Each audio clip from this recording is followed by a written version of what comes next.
I thanked my grandfather for the $100 check. He stopped carving.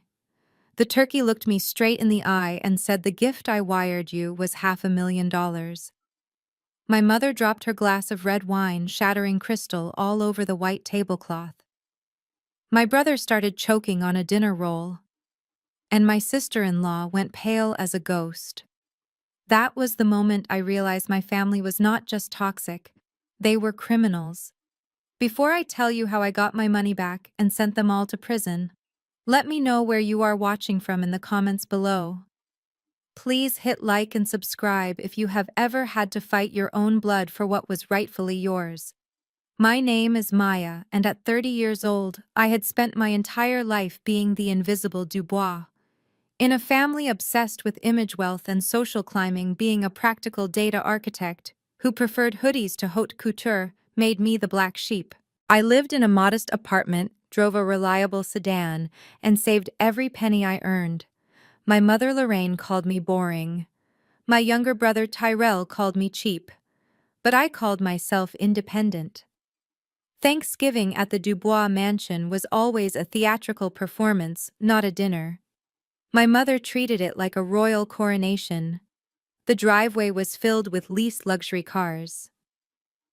The dining room was illuminated by a chandelier that cost more than my college tuition. The table was set with sterling silver and imported china. Every detail was designed to scream old money, even though I knew the family fortune was dwindling thanks to my mother's spending habits and Tyrell's failed business ventures. I walked into the dining room wearing a simple navy dress. I was 5 minutes late, a sin my mother usually punished with a 20-minute lecture. But today, she barely looked at me. She was too busy fussing over Tyrell. My 27-year-old brother was lounging in his chair wearing a designer suit that was a little too tight, checking his reflection in a spoon. His wife Becca was next to him, scrolling through Instagram and sipping champagne. Becca was a woman who had turned marrying into the Dubois family into a full-time career. She looked up at me, smirked, and said, "Nice of you to join us, Maya. We were just talking about Tyrell's new investment firm. He is going to be the next Elon Musk." I sat down at my assigned seat, which was as always at the far end of the table closest to the swinging kitchen door. I ignored Becca. I was used to her passive-aggressive jabs. I was just there to see one person. My grandfather, Elijah. Grandpa Elijah was 82 years old. He was the only reason we had any money at all. He had built a real estate empire in Atlanta from scratch, brick by brick. He was a man of few words, sharp eyes, and iron principles. But lately my mother had been telling everyone he was losing his mind. She claimed he was senile, forgetful, and confused. She had even hired a private nurse to watch him, effectively keeping him isolated in the east wing of the house. Grandpa sat at the head of the table. He looked frail, thinner than the last time I saw him.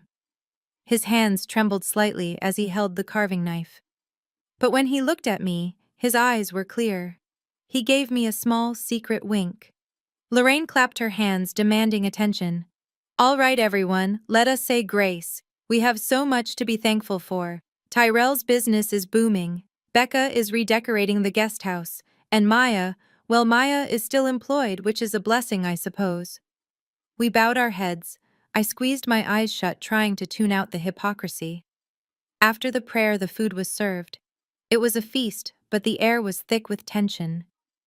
I ate quietly, listening to Tyrell brag about a penthouse he was looking at downtown. He talked about square footage and marble floors, throwing around numbers that made my head spin. I knew for a fact he had zero income. I wondered which credit card he was maxing out this time. Toward the end of the meal, I decided to break my silence. I wanted to thank Grandpa. A week ago, I had received a card in the mail from him. It was a sweet, shaky, handwritten note wishing me luck on my house hunting. Inside was a personal check for $100. It was not much, especially in this housing market, but it was the thought that counted. It touched me that he remembered I was trying to buy my first home. I cleared my throat. The table went quiet. "Grandpa," I said, leaning forward. "I wanted to say thank you. I got your card in the mail last Tuesday. The check for $100 was really sweet. It will help with the moving boxes when I finally find a place. The room went deadly silent. The only sound was the ticking of the grandfather clock in the hallway. Grandpa Elijah stopped carving the turkey. He slowly set the knife down on the platter. The metal clinked against the china, a sharp sound that echoed in the quiet room. He turned his head slowly to look at me, his brow furrowed in confusion. He spoke slowly, his voice raspy but distinct. $100. What are you talking about, Maya? I smiled nervously. The check, Grandpa. You sent me a check for $100. Grandpa Elijah shook his head. No, child. I did not send you $100. I instructed your mother to wire you the gift. I sold the commercial lot on Peach Street last month. I sent you $500,000. The world seemed to stop spinning. I stared at him. $500,000. 500,000. Before I could process the number, chaos erupted. To my right, my mother Lorraine gasped. Her hand jerked and her goblet of expensive red wine tipped over. The dark liquid splashed across the pristine white tablecloth, spreading like a pool of blood. It dripped onto her lap, ruining her silk dress, but she didn't even notice. She was staring at Grandpa with eyes wide with panic. Across the table, Tyrell started choking. He had taken a bite of a roll just as Grandpa spoke, and now he was hacking his face, turning red. Becca slammed her hand on his back, but she wasn't looking at him. She was looking at Lorraine, her face drained of all color, her mouth hanging open in horror. Grandpa Elijah didn't look at the mess. He kept his eyes locked on mine. I gave the account number to Lorraine last week, he said, his voice gaining strength. She told me she wired it on Monday. Maya, did you not get the money? I felt a cold chill run down my spine. I looked at my mother. She was scrambling to her feet, grabbing a napkin to dab at the wine, but her hands were shaking violently. Dad? You are confused again, Lorraine said, her voice high and shrill. She forced a laugh that sounded like glass breaking. Oh, poor Daddy. His memory is going. He thinks he sold the lot on Peach Street. Dad, you sold that lot 10 years ago. Remember? She looked at me, her eyes pleading and threatening at the same time. Maya, don't upset him. He has been having these episodes all week. Hallucinations, confusing the past with the present. Tyrell finally stopped choking. He took a gulp of water and jumped in, his voice hoarse. Yeah, Grandpa. You are tripping. $500,000. That is crazy talk. Nobody has that kind of money. You probably dreamt it. Grandpa Elijah slammed his hand on the table. The plates rattled. I am not dreaming, he roared. I know what I signed. I signed the transfer authorization, $500,000 to Maya Dubois. Lorraine rushed to his side. She grabbed his arm, trying to pull him up from the chair. Okay, that is enough excitement for one day. You are agitated, your blood pressure is up. I am going to take you to your room. Nurse Brenda left your sedative on the nightstand. Come on, Dad. Up you go. She was trying to silence him. She was trying to gaslight him in front of everyone, just like she had been doing for months. But this time the numbers didn't add up. $100 versus $500,000. That wasn't a memory slip. That was theft. I stood up. My chair scraped loudly against the floor. Sit down, Mother, I said. Lorraine froze. She looked at me over her shoulder. Her eyes were venomous. Do not speak to me like that, Maya. I am handling my father.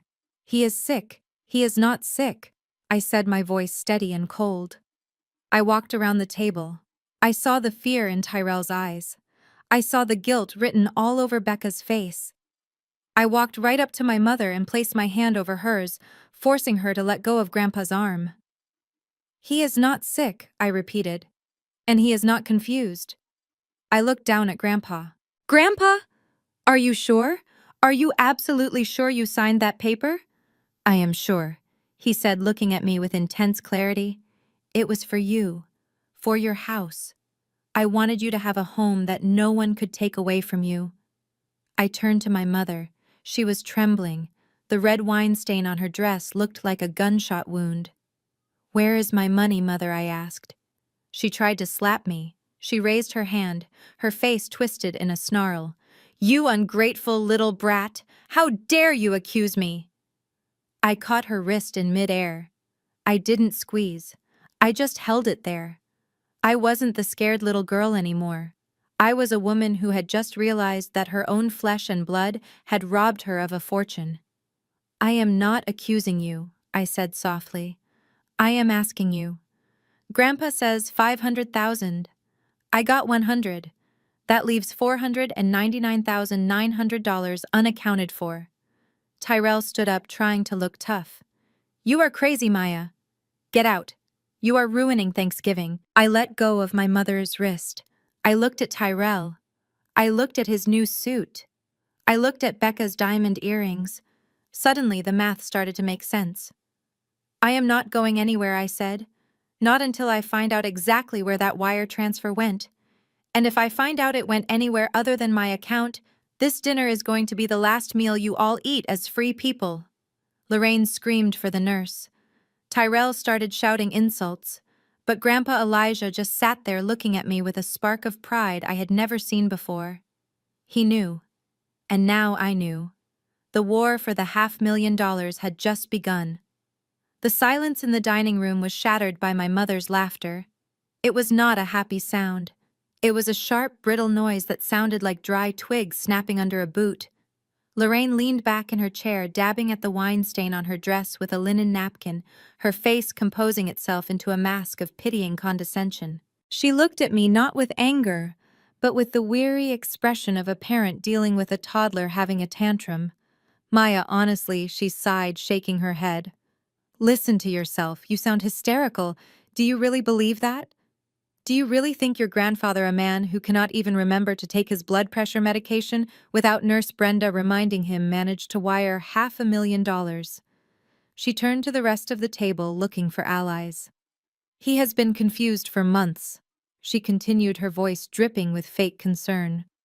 "Just yesterday he thought Tyrell was his brother from 40 years ago. It is dementia, Maya. It is ugly and it is sad, but we do not exploit it. We do not make up fantasies about secret fortunes just because we are jealous of our siblings." Tyrell snorted, emboldened by my mother's defense.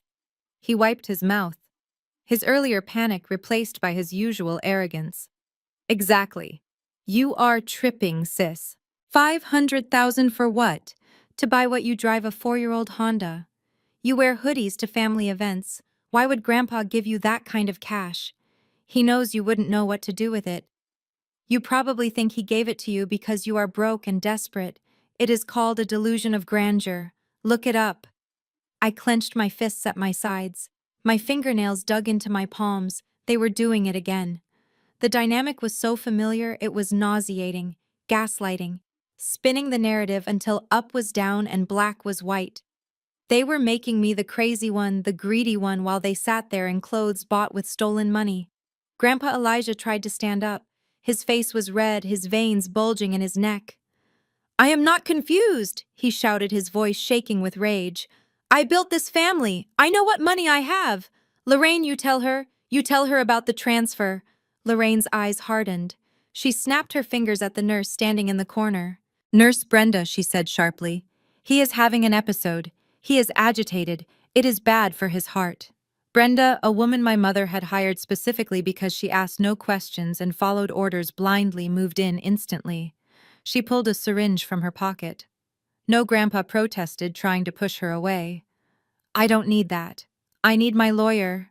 "Dad, stop fighting," Lorraine said, her voice turning cold steel. "We are doing this for your own good. You are seeing things that aren't there." I watched in horror as Brenda successfully administered the sedative into Grandpa's arm. Within seconds, his fight drained away. His eyes grew heavy. He slumped back into his chair, mumbling my name, mumbling about the money, until his words turned into unintelligible slurs. My heart was hammering against my ribs. I wanted to flip the table. I wanted to scream. But I looked at Lorraine, who was now calmly sipping water, and Tyrell, who was smirking at me. If I fought them now, physically or verbally, I would lose. They held the power here. They held the medical proxy.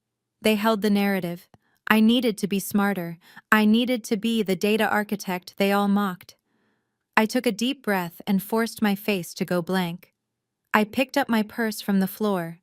Fine, I said, my voice flat. Maybe you are right. Maybe I am just tired.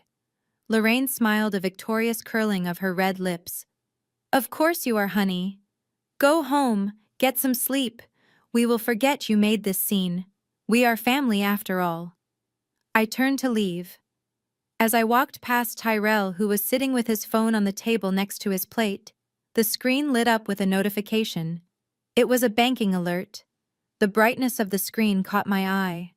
I paused for a fraction of a second, pretending to adjust my purse strap. My eyes locked onto the notification banner. It was from First National Bank. The preview text was short, but it was enough.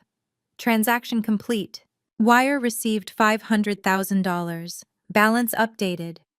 I felt a surge of adrenaline so strong it almost made me dizzy. I didn't stop. I didn't gasp.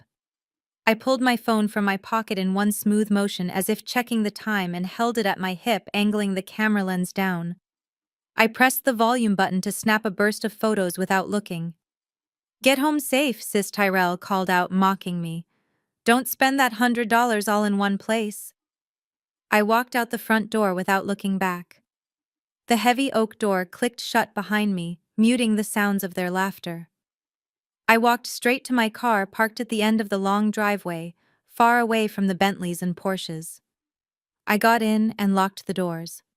My hands were shaking now, not from fear, but from the thrill of the hunt. I threw my purse into the passenger seat and pulled out my laptop. I always traveled with it. My family thought I was just a nerd who couldn't disconnect, but today that laptop was my weapon. I connected to the hotspot on my phone. The glow of the screen illuminated the dark interior of the car. 3 years ago, when Grandpa was still handling his own affairs, he had asked me to set up the cybersecurity for the family accounts. He trusted me. He didn't trust technology. I had set up firewalls, two-factor authentication, and encrypted backups. Lorraine had demanded the passwords when she took over power of attorney 6 months ago. I had given them to her. But what Lorraine didn't know, what Tyrell was too stupid to understand, was that in the world of data architecture, the architect always keeps a master key. I had created a mirror admin access for myself, hidden deep in the code, just in case of an emergency. This was an emergency. I typed in the backdoor command. The screen flooded with code, then resolved into the dashboard of the Dubois Family Trust. I navigated to the transfer logs. My fingers flew across the keyboard. There it was. Dated last Monday.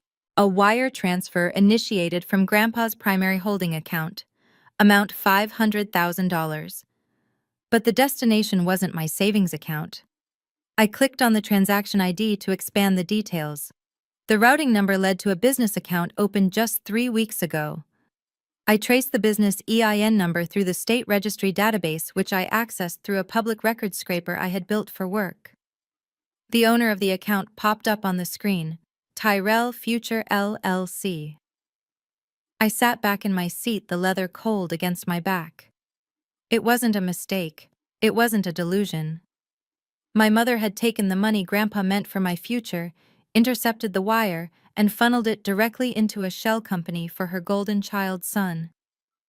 Tyrell Future LLC. The name was so arrogant, so sloppy. I pulled up the recent transactions for Tyrell Future LLC. Debit $250,000. Vendor City Center Realty. Memo Penthouse down payment. Debit $180,000.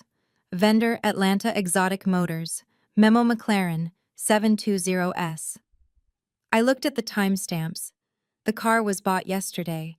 The penthouse closed this morning. They were eating turkey and drinking wine while spending my life savings. They had sedated an 82-year-old man to keep him quiet. They had looked me in the eye and called me crazy. I closed the laptop slowly. A cold calm settled over me. It was the kind of calm that comes before a storm. They thought they had won because they silenced Grandpa. They thought they had won because I walked away. But they forgot one thing. They didn't just steal money, they left a digital trail. And I was the only one in the family who knew how to read the map. I started the engine. I wasn't going home to sleep. I was going to war. And the first battle was going to be at Tyrell's new penthouse. The glow of my laptop screen was the only light in the dark parking lot, casting long, sharp shadows across the interior of my sedan. My fingers hovered over the trackpad as I stared at the digital autopsy of my brother's business. Tyrell, Future, LLC. He had spent the last 3 years telling anyone who would listen that he was building the next Google, that he was a visionary in the crypto space. He wore turtlenecks like Steve Jobs and quoted Elon Musk at breakfast. But as I drilled down into the corporate filings I had pulled from the state registry, the truth was staring me in the face. It was pathetic, and it was criminal. There were no employees, there was no payroll, there were no patents pending, there was no product, no software, and no revenue stream. Tyrell Future LLC was a ghost. It was a shell company registered to a UPS mailbox in a strip mall 3 towns over. Its only function was to act as a laundry machine, a vessel to catch the money my mother had stolen from my grandfather and wash it clean so Tyrell could spend it without raising red flags. I clicked on the asset column. The company had acquired 2 major assets in the last 48 hours. The first was a $250,000 down payment on a penthouse at the Aurelia, the most pretentious residential skyscraper in downtown Atlanta. The second was a wire transfer of $180,000 to a luxury dealership for a McLaren 720S. I felt a wave of nausea. My grandfather had spent 50 years sweating on construction sites, saving every dime, wearing the same boots until the soles wore through, just so he could leave a legacy. He wanted that money to buy me a safe home, a foundation for my life. And in less than 2 days, my mother and brother had liquidated his blood, sweat, and tears into a flashy car and an apartment they couldn't afford to maintain. I opened a new tab and typed in the one search term I knew would give me the visual confirmation I needed. Becca Dubois, Instagram. My sister-in-law's profile loaded instantly. Her feed was a curated museum of narcissism. And there at the very top was a story posted 20 minutes ago. I clicked it. The video opened with a filter that made the air sparkle. Becca was holding a bottle of champagne spinning around in an empty room with floor-to-ceiling windows overlooking the city's skyline. She squealed into the camera, her voice high-pitched and grating. "We finally got the keys, you guys. Look at this view. Hard work pays off. Tyrell has been grinding so hard for this. We are officially homeowners. Hashtag blessed. Hashtag self-made. Hashtag power couple. Self-made. The hashtag burned into my retinas. There was nothing self-made about them. They were thieves-made. They were parasites-made." I slammed my laptop shut. I didn't need to see any more data. I needed to see them. I needed them to know that the ghost in the machine was coming for them. I threw the car into reverse and peeled out of the driveway of the Dubois mansion. I drove toward the city, my hands gripping the steering wheel so hard my knuckles turned white. The drive took 30 minutes. 30 minutes of replaying my mother's gaslighting in my head. 30 minutes of remembering Grandpa's confused, hurt eyes as they sedated him. I pulled up to the Aurelia. It was a tower of glass and steel that screamed new money. The valet stand was lined with Ferraris and Lamborghinis. I pulled my 4-year-old Honda Accord right up to the front, ignoring the scowl of the valet attendant. "Can I help you, miss?" he asked, looking at my car with disdain. "Deliveries are in the back." I stepped out, smoothing my navy dress. "I am not a delivery driver," I said, tossing him my keys. "I am family. Keep it close. I won't be long." I walked into the lobby. It smelled of expensive lilies and arrogance. I knew I couldn't just walk up to the elevator. This building had security tight enough to rival the Pentagon. I walked over to the digital directory. I found the listing. Tyrell Future, LLC, Penthouse, B. Just as I was trying to figure out how to bypass the concierge, a group of movers walked in, carrying a massive velvet sectional sofa. They were struggling with the weight. One of them shouted for someone to hold the elevator. I didn't hesitate. I walked briskly past the concierge desk, holding my phone to my ear, as if I were in the middle of a high-stakes business call. I slipped into the freight elevator right behind the movers. I pressed the button for the penthouse level. The movers didn't look at me. They were too busy trying not to drop the sofa. The elevator ride was silent, but my mind was loud. I was rehearsing what I would say. I was calculating the legal ramifications. But mostly I was trying to keep my rage from boiling over into violence. I wasn't going to hit them. I was going to hurt them in a way that lasted longer than a bruise. The doors opened directly into the penthouse foyer. The door to the unit was propped open with a heavy marble doorstop to let the movers in and out. I stepped inside.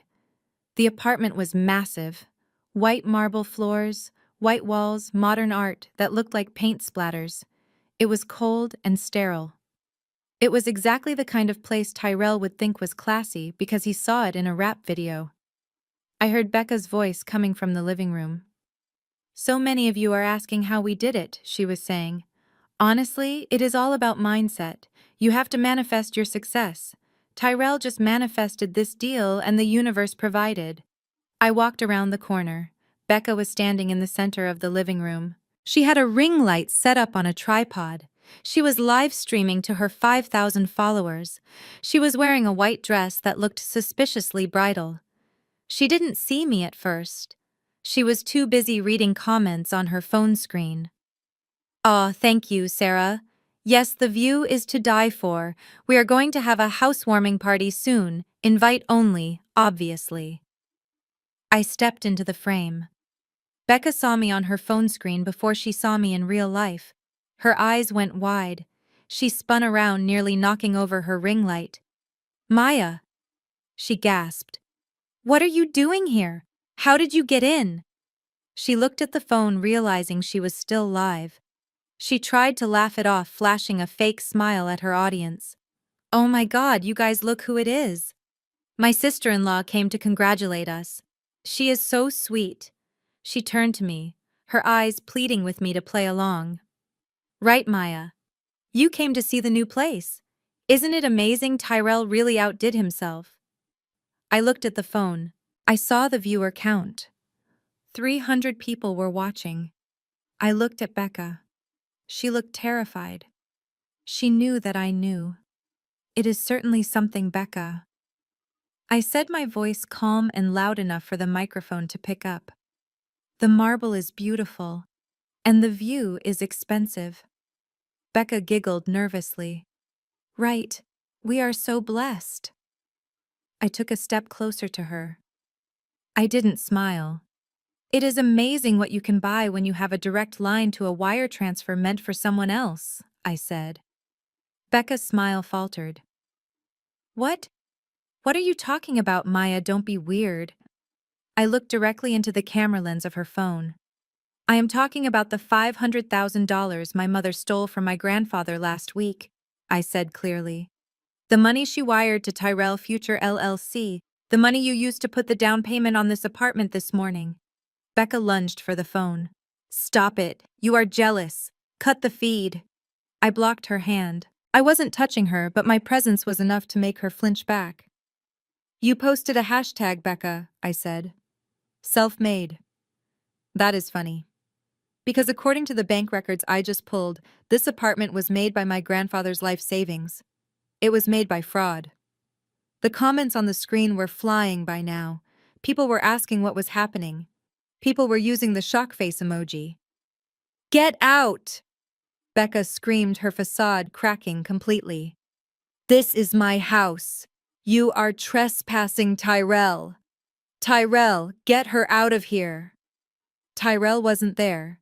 He was probably out driving the McLaren he couldn't afford to insure. I looked around the empty, echoing room. "It is a beautiful house, Becca," I said, my voice dropping to a whisper that carried more weight than a scream. "It really is. It is just a shame that you are standing on top of my stolen money. And just so you know, I am the landlord now, and I am serving you an eviction notice." I turned and walked toward the door. Behind me, I heard Becca scrambling to end the live stream, sobbing as she realized that 300 people had just watched the first brick of her fake empire crumble to dust. I walked back to the elevator. I pressed the button. I didn't feel satisfied yet. This was just the warning shot. The real war was about to begin, and I had the data to win it. The library of the Dubois mansion was a room designed to intimidate. It was lined with dark walnut bookshelves that reached the ceiling, filled with leather-bound books that nobody in my family ever read. A fire was crackling in the stone hearth, casting dancing shadows across the Persian rug. My mother Lorraine was sitting in her favorite wingback chair, holding a fresh glass of red wine. She looked like a queen waiting to sentence a peasant. I walked in and closed the heavy double doors behind me.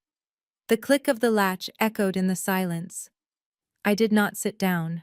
I stood in the center of the room, still wearing my navy dress from dinner, though it felt like a lifetime had passed since I last stood in this house. "You called me," I said, my voice flat. "You said it was urgent. You said Grandpa was asking for me." Lorraine took a slow sip of her wine. She didn't look at me immediately. She stared into the fire, her profile sharp and severe. "He is asleep," she said calmly. The sedative finally kicked in. "He was very upset, Maya. You really agitated him with your little outburst at dinner." I felt a flash of anger. "I agitated him. You gaslit him. You told him his mind was gone because you didn't want him to remember that he gave me $500,000. Lorraine finally turned to look at me.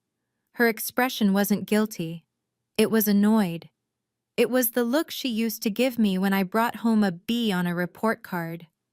"Stop being so dramatic, Maya," she sighed, setting her glass down on the side table. "We need to have a grown-up conversation. I am glad you went to see Tyrell's new apartment. It is impressive, isn't it?" I stared at her in disbelief. She wasn't denying it. The pretense was gone. "You admit it," I said. "You admit you took the money." Lorraine waved her hand dismissively. "Took is such an ugly word. I reallocated it. I made an executive decision as the head of this family." She stood up and walked toward me, the silk of her robe swishing softly. "Look at you, Maya. You are 30 years old. You have a senior title at a tech firm. You make 6 figures. You have a 401k. You have health insurance. You are safe. You are stable. You have always been the capable one." She paused, tilting her head. "But Tyrell. My poor Tyrell needs help.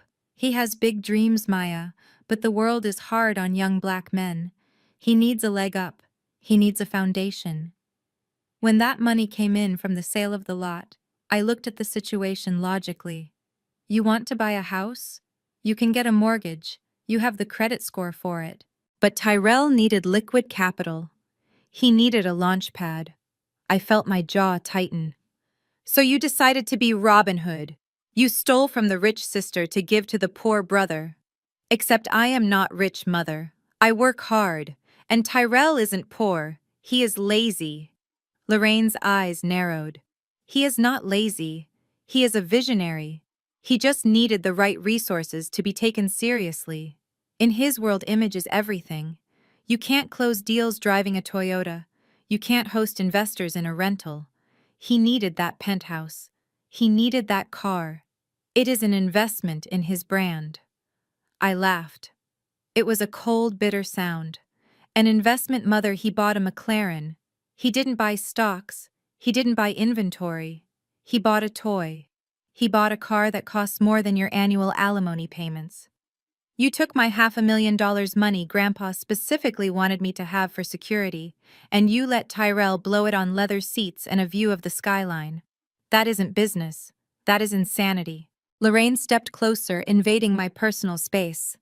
Her perfume, usually floral and sweet, smelled cloying and suffocating. "It is called sacrifice, Maya," she snapped, her voice rising. "That is what family does. We help the ones who are struggling. Since you are so selfish that you wouldn't offer to help your brother, I had to do it for you. Becca and Tyrell are just starting out. They deserve a chance to shine. As the big sister, you should be proud that you could provide that for them." I looked at this woman, this stranger who shared my DNA. She truly believed it. She had twisted the narrative so completely in her head that she was the hero of this story. She genuinely believed that I existed solely to be a resource for her golden child. I am not proud, I said, my voice shaking with suppressed rage. I am disgusted. You forged a wire transfer. That is a federal crime. You exploited a vulnerable elderly man. That is elder abuse. And you stole from your daughter. That is just pathetic. I took a step back. I want my money back, Lorraine. All of it. Tell Tyrell to sell the car. Tell him to back out of the condo deal. I don't care how you do it. Put the money back in my account by Monday, or I go to the police. The air in the room changed instantly.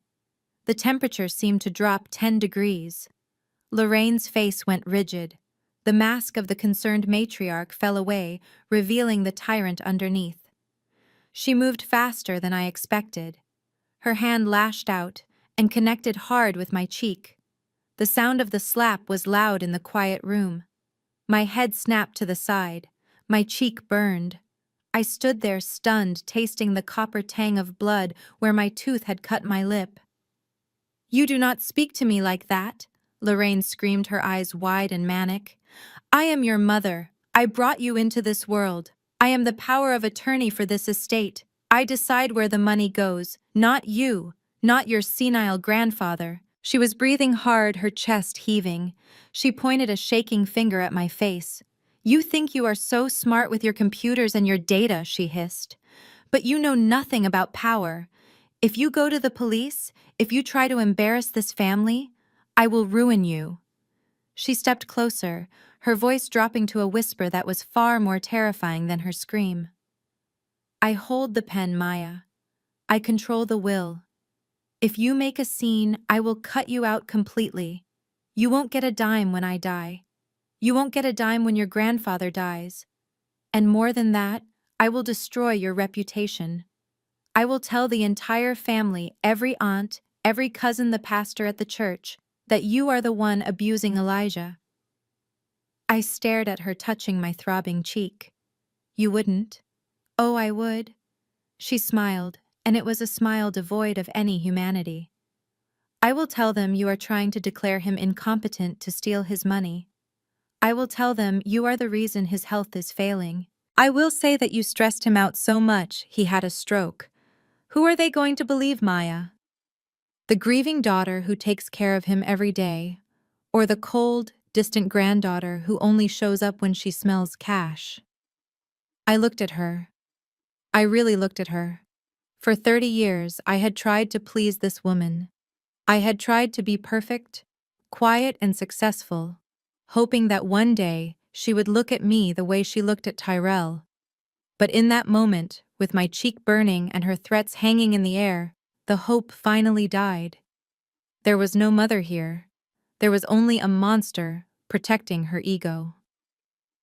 I slowly lowered my hand from my face. I didn't cry. I didn't scream. I went into safe mode. I became the architect assessing a catastrophic structural failure. You are right, Mother, I said softly. You hold the pen. You control the narrative. Lorraine straightened up, smoothing her robe, thinking she had won, thinking I had capitulated. Good, she said, picking up her wineglass again. I am glad we understand each other. Now go home. We have a housewarming party to plan for Tyrell, and I expect you to be there. Smiling. I turned and walked to the door. I placed my hand on the brass handle. I looked back at her one last time. She was already back in her chair, staring at the fire, dismissing me as if I were nothing more than a servant she had disciplined. I walked out of the library. I walked out of the house. The night air was cold on my face. I touched my cheek again. She thought the threat of disinheritance would stop me. She thought the fear of gossip would silence me. She didn't realize that she had just given me the final variable I needed to solve the equation. She had admitted to the crime. She had admitted to the motive, and she had underestimated her opponent. I got into my car and locked the doors. I didn't go home. I pulled out my phone. I had one contact left in this family, one person who might still be on the side of truth. It was a long shot, but after tonight, it was the only shot I had. I dialed the number. It rang 4 times. "Hello," a gruff voice answered. "Mr. Henderson," I said, my voice steady. "This is Maya Dubois. We need to talk about my grandfather. And we need to talk about wire fraud. My mother was efficient. I had to give her that." By the time the sun rose on Friday morning, she had already launched a full-scale public relations campaign against her own daughter. I woke up not to the sound of birds, but to the relentless vibration of my phone on the nightstand. It was buzzing so constantly, it was moving across the wood surface like a living thing. I picked it up, squinting against the harsh light of the screen. I had 47 unread text messages and 12 missed calls. They were not from work, they were from family. From the extended network of aunts, uncles, cousins, and church deacons that made up the Dubois social circle. I opened a message from Auntie Sarah, a woman who had knitted me a blanket when I went off to college. It read, "I am praying for your soul, Maya. To attack your mother and try to declare your grandfather incompetent just to get your hands on his money is a sin. Repent before it is too late." I felt a physical blow to my chest. Incompetent, is that what she told them? I opened another from my cousin Marcus. He wrote, "I always knew you were jealous of Tyrell, but this is low. Leave Grandpa alone. He is sick. He doesn't need your drama." Lorraine had spun the narrative faster than I could have imagined. She hadn't just denied stealing the money. She had gone on the offensive. She told everyone that I was the one trying to manipulate a senile old man. She told them I was angry because Tyrell was successful and I was bitter. She painted me as a vulture circling a dying prey. I sat up in bed, feeling the walls of my apartment closing in. Isolation is a powerful weapon. It makes you question your own reality. For a second, I wondered if I was the crazy one. Maybe I should just let it go. Maybe fighting for the truth wasn't worth losing everyone I had ever known.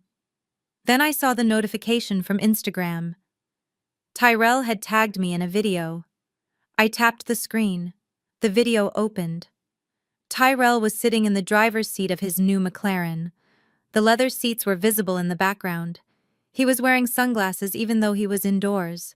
He took them off slowly, looking into the camera with eyes that looked red and puffy. He was acting. It was a terrible performance, but to anyone who didn't know him, it looked like heartbreak. "Hey everyone," he said, his voice cracking. "I just wanted to come on here and keep it real. Success is lonely. When you start leveling up, people change. Even family. My sister..." He paused, wiping a non-existent tear. "My sister is going through some things. She is hurting. And hurt people hurt people. She is trying to tear down everything I built because she can't handle seeing me win. Please just pray for her. And pray for our grandfather. She is stressing him out so much with her lies about money. We just want peace." The caption read, "The road to the top is filled with snakes. Stay focused. Hashtag family drama. Hashtag haters. Hashtag self-made." I threw my phone across the room. It hit the pile of laundry in the corner with a soft thud. The audacity was breathtaking. He was sitting in a car bought with my money, asking people to pray for me while calling me a snake. I needed to talk to Grandpa. He was the only one who knew the truth. I got dressed in 5 minutes, throwing on jeans and a sweater. I didn't care how I looked. I drove to the mansion, ignoring the speed limit. When I arrived, the iron gates were closed. Usually they were left open during the day. I punched in the code on the keypad. Access denied. I punched it in again. Access denied. Lorraine had changed the code. I parked the car and walked to the intercom. I pressed the button. "Hello?" It was Nurse Brenda's voice. "Brenda, let me in. I need to see my grandfather." There was a pause. "I am sorry, Ms. Dubois. Your mother has given strict instructions. No visitors, especially not you. She says you are a trigger for Mr. Elijah's agitation." "Brenda, listen to me," I shouted into the speaker. "He is being isolated. That is illegal. Let me speak to him." "He is resting, Maya. Please leave or I will have to call the police for trespassing. The line clicked dead. I stood there gripping the cold metal bars of the gate. I could see the house in the distance. I could see the window of Grandpa's room on the second floor. The curtains were drawn tight. Was he in there? Was he awake? Was he wondering why I hadn't come for him? I felt a tear slide down my cheek. I wiped it away angrily. I got back in my car and drove home. The drive back was a blur of tears and rage. By the time I got back to my apartment, I was exhausted. My soul felt heavy. I sat on my sofa staring at the blank television screen. Maybe Lorraine was right. She held all the cards. She had the house, the money, the family support, and the gate codes. I was just one person with a laptop and a lot of evidence that nobody wanted to see.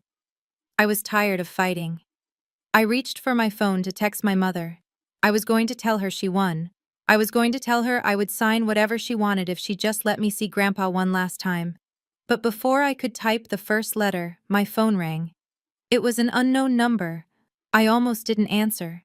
I thought it was another cousin calling to scream at me. But something made me swipe right. "Hello," I whispered. "Is this Maya Dubois?" The voice was deep, gravelly, and familiar. It sounded like old leather and cigar smoke. "Yes." "Who is this?" "This is Arthur Henderson," the voice said. I sat up straight. Arthur Henderson was Grandpa's oldest friend and his personal attorney for 40 years. Lorraine hated him. She had tried to fire him last month, but Grandpa had refused to sign the papers. "Mr. Henderson," I said, my voice trembling. "I am so glad you called. They won't let me see him. Lorraine has changed the locks. They are saying he is senile." "I know," Henderson said. His voice was calm, unhurried. "I tried to visit him this morning. Brenda wouldn't let me in either." "Then it is over," I said, feeling the hope drain out of me. "If even his lawyer can't see him, we can't prove anything." Henderson let out a low chuckle. It was a dry, raspy sound. "You underestimate Elijah, kid. You think because he walks slow and shakes a little that his mind is soft. That man was negotiating contracts with the mob in the 70s while your mother was still in diapers." "What do you mean?" I asked. Henderson lowered his voice. "Brenda is not the only person in that house. The housekeeper, Maria. She has been with your grandfather for 20 years. She is loyal to him, not your mother. She slipped me a note an hour ago at the grocery store."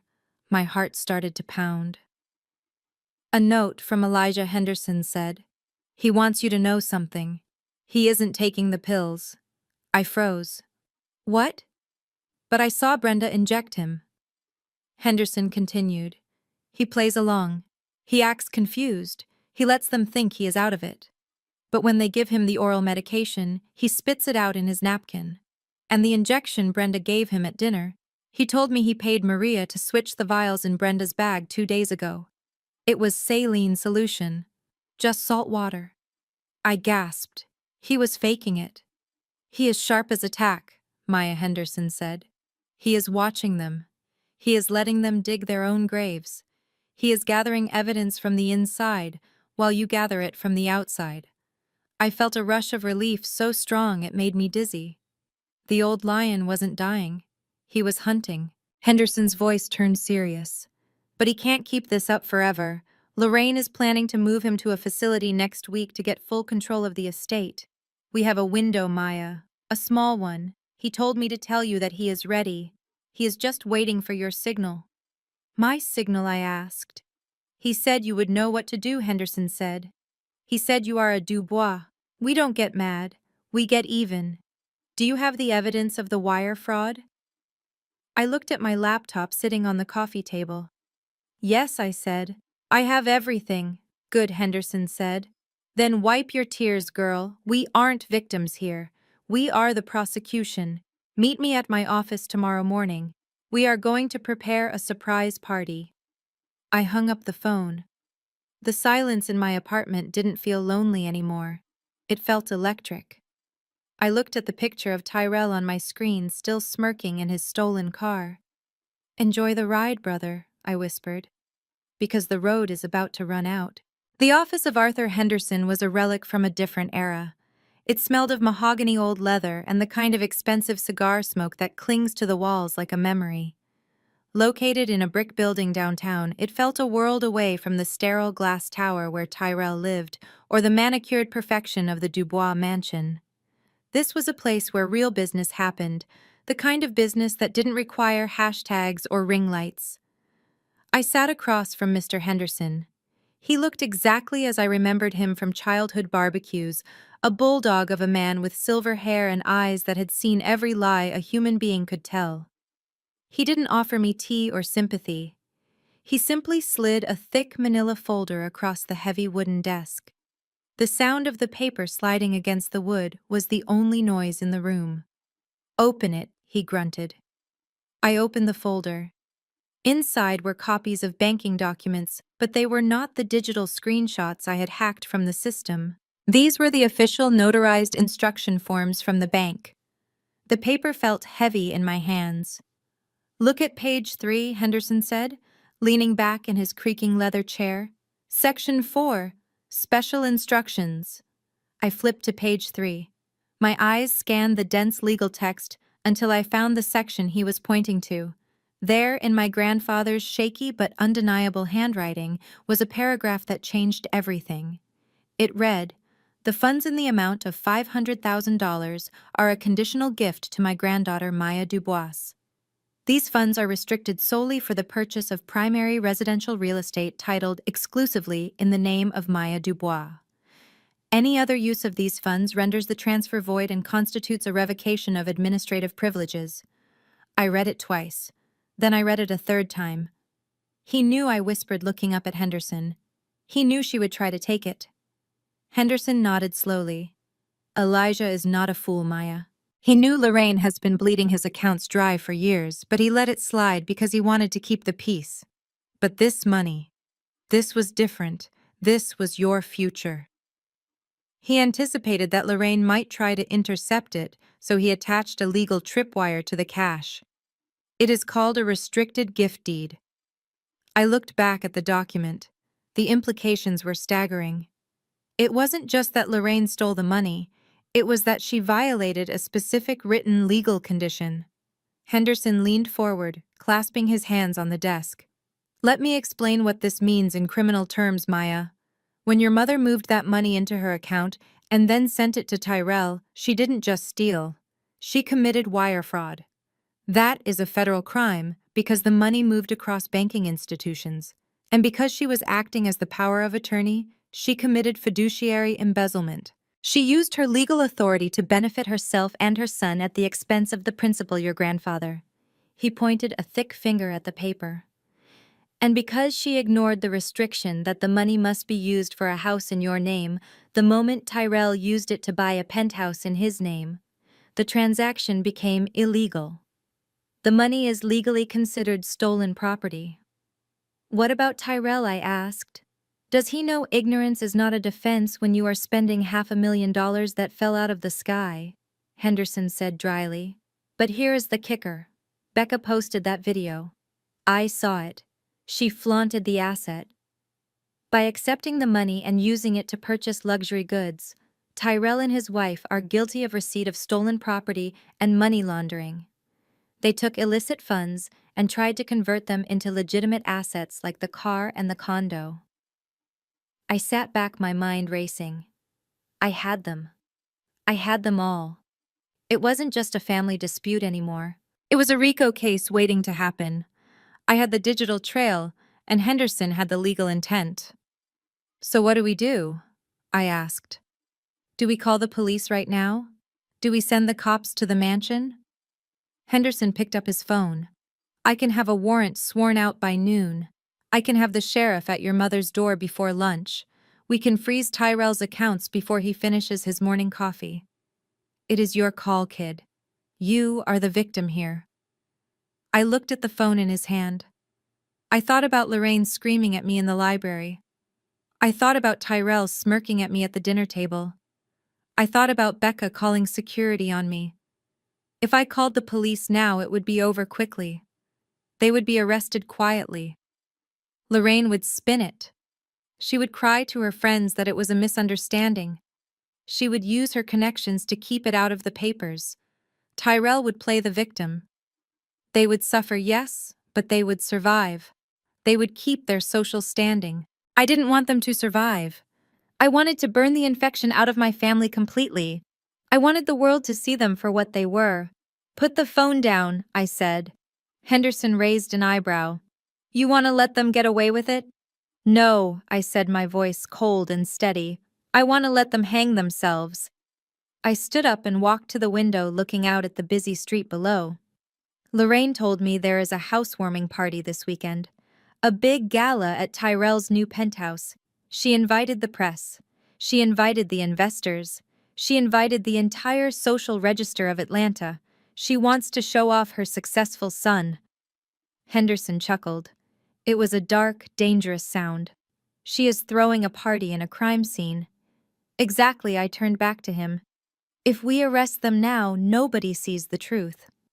But if we wait until they are standing on that stage bragging about their wealth surrounded by the people whose validation they crave more than oxygen, then we don't just take their freedom, we take their reputation, we take their mask. Henderson smiled. He opened a drawer and pulled out a fresh cigar. You really are a Dubois, he said approvingly. You have your grandfather's killer instinct. I walked back to the desk and tapped the folder. Keep the originals safe. Scan everything. I need digital copies. I am going to prepare a presentation for the party. You are going to the party? Henderson asked. Oh, I wouldn't miss it for the world, I said. Lorraine made me promise to be there. She wants me to be the supportive sister. She wants me to smile and clap while Tyrell takes credit for my money. So I am going to give her exactly what she wants. I will be there. Henderson nodded. And Elijah? Keep him safe, I said. Keep the saline switch going. Tell him to hold on for 3 more days. On Saturday night, when the fireworks start, I want him to walk through that door and deliver the final blow. I picked up my purse. I felt lighter than I had in years. The fear was gone. The hesitation was gone. I walked out of Henderson's office and into the bright sunlight. My phone buzzed in my pocket. It was a text from Lorraine. Reminder. The party starts at 7 p.m. on Saturday. Wear something expensive. Don't embarrass us. I typed back a single word. Understood. I got into my car and looked at the message again. Don't embarrass us. It was almost funny. She was worried about me wearing the wrong shoes or saying the wrong thing. She had no idea that I was bringing something much louder than a fashion faux pas. I was bringing the truth. And in a family built on lies, the truth was the most embarrassing thing of all. I drove home plotting every slide, every graphic, every second of the presentation I would unleash. They wanted a show. They wanted a spectacle.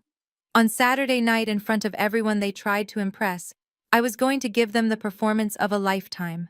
And when the curtain fell, there would be no applause, only handcuffs. The elevator ride to the 45th floor of the Aurelia took exactly 30 seconds. In that half-minute, I checked my reflection in the mirrored doors. For the first time in my life, I didn't look like the sensible, quiet Dubois daughter. I had traded my navy blue and gray wardrobe for a dress the color of fresh blood.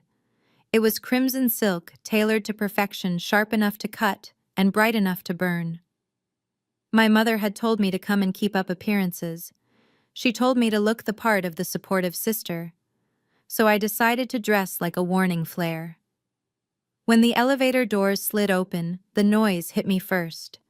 It was a wall of sound composed of clinking crystal jazz music and the high-pitched hollow laughter of Atlanta's social elite. The penthouse was packed. Tyrell and Becca had invited everyone. There were local politicians, tech investors, Instagram influencers, and a small army of photographers from the city's lifestyle magazines. They were all there to celebrate the rise of Tyrell Dubois, unaware that they were standing inside a crime scene. I stepped into the foyer. The air smelled of expensive lilies and arrogance. My heels clicked on the white marble floor, a sound that was distinct even over the music. Heads turned. I saw people whisper. They were used to seeing Maya, the shadow Maya, the background character. They weren't used to seeing Maya, the woman who looked like she was about to burn the building down.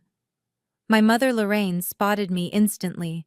She was standing near the coat check holding a glass of champagne, her eyes scanning the room like a security camera. When she saw me, her expression flickered from annoyance to relief, and then to suspicion. She smoothed her sequined gown and marched over to me, grabbing my arm with a grip that was painful. "You are late," she hissed through a frozen smile, leaning in close so the nearby guests wouldn't hear. "And what are you wearing? You stand out too much. I told you to blend in." I pulled my arm away gently but firmly. "You told me to look expensive." "Mother, this is expensive." Lorraine glared at me, her eyes narrowing. "Just remember the deal, Maya. You smile. You congratulate your brother. You tell everyone how proud you are. If I see you looking sour, or if you say one word about Grandpa, or the money, I will have security escort you out before you can finish your drink. Do you understand? The press is here. Do not embarrass us." I looked over her shoulder at the photographer snapping pictures of Tyrell near the balcony. I understood perfectly. She wanted a perfect family tableau. She wanted to use my presence to validate Tyrell's lie. If the sensible, smart sister was here, then everything must be legitimate. "I understand," I said calmly. "I am just here to watch the show."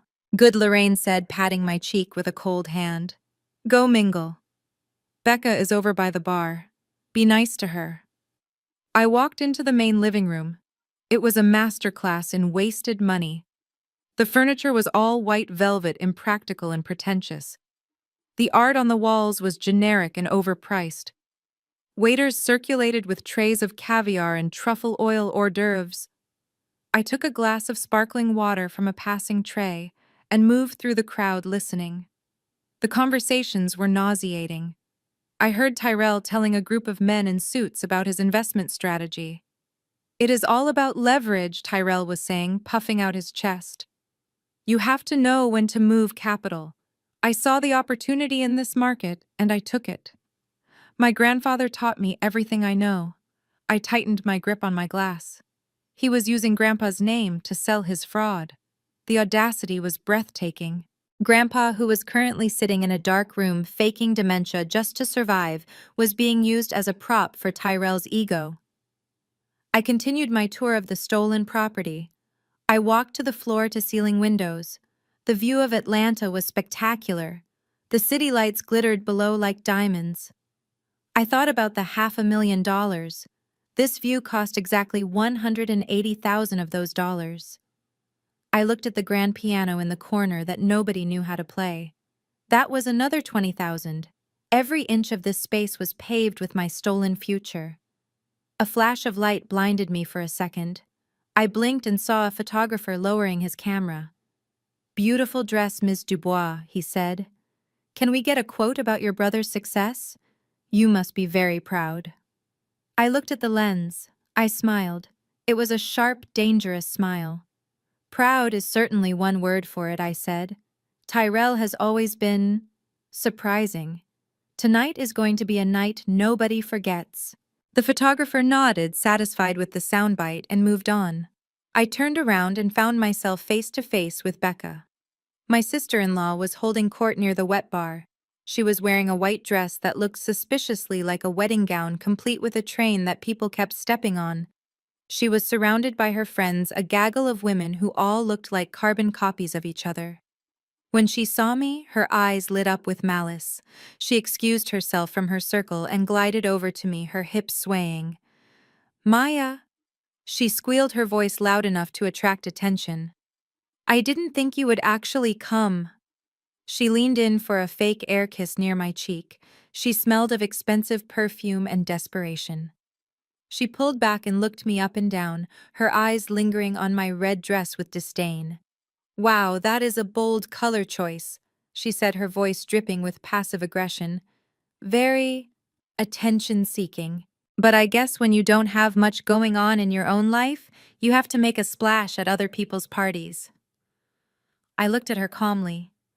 I wasn't going to take the bait. Not yet. It is a housewarming, Becca, I said. Red is for good luck. In some cultures, it wards off evil spirits. I thought you might need it. Becca laughed a tinkling, hollow sound. You are so funny, Maya, always the joker.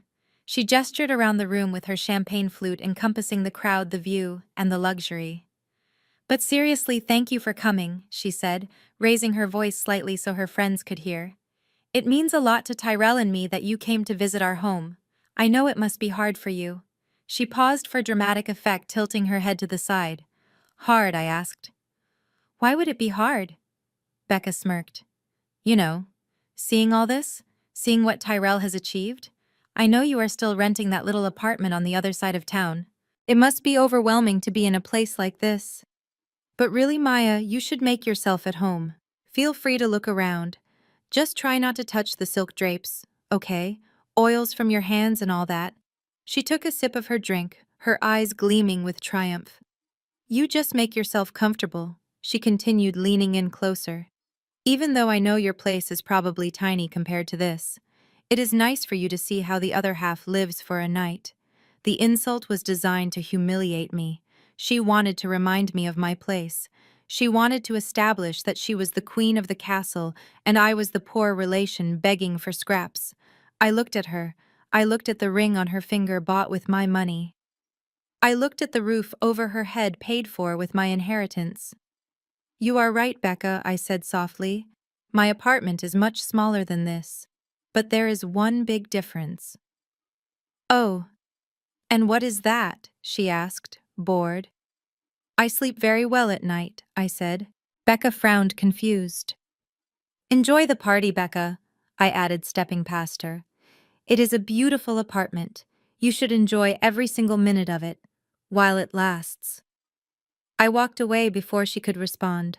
I checked my watch. It was 7:45. The speeches were scheduled for 8 o'clock. I saw Tyrell moving toward the small stage that had been set up near the balcony.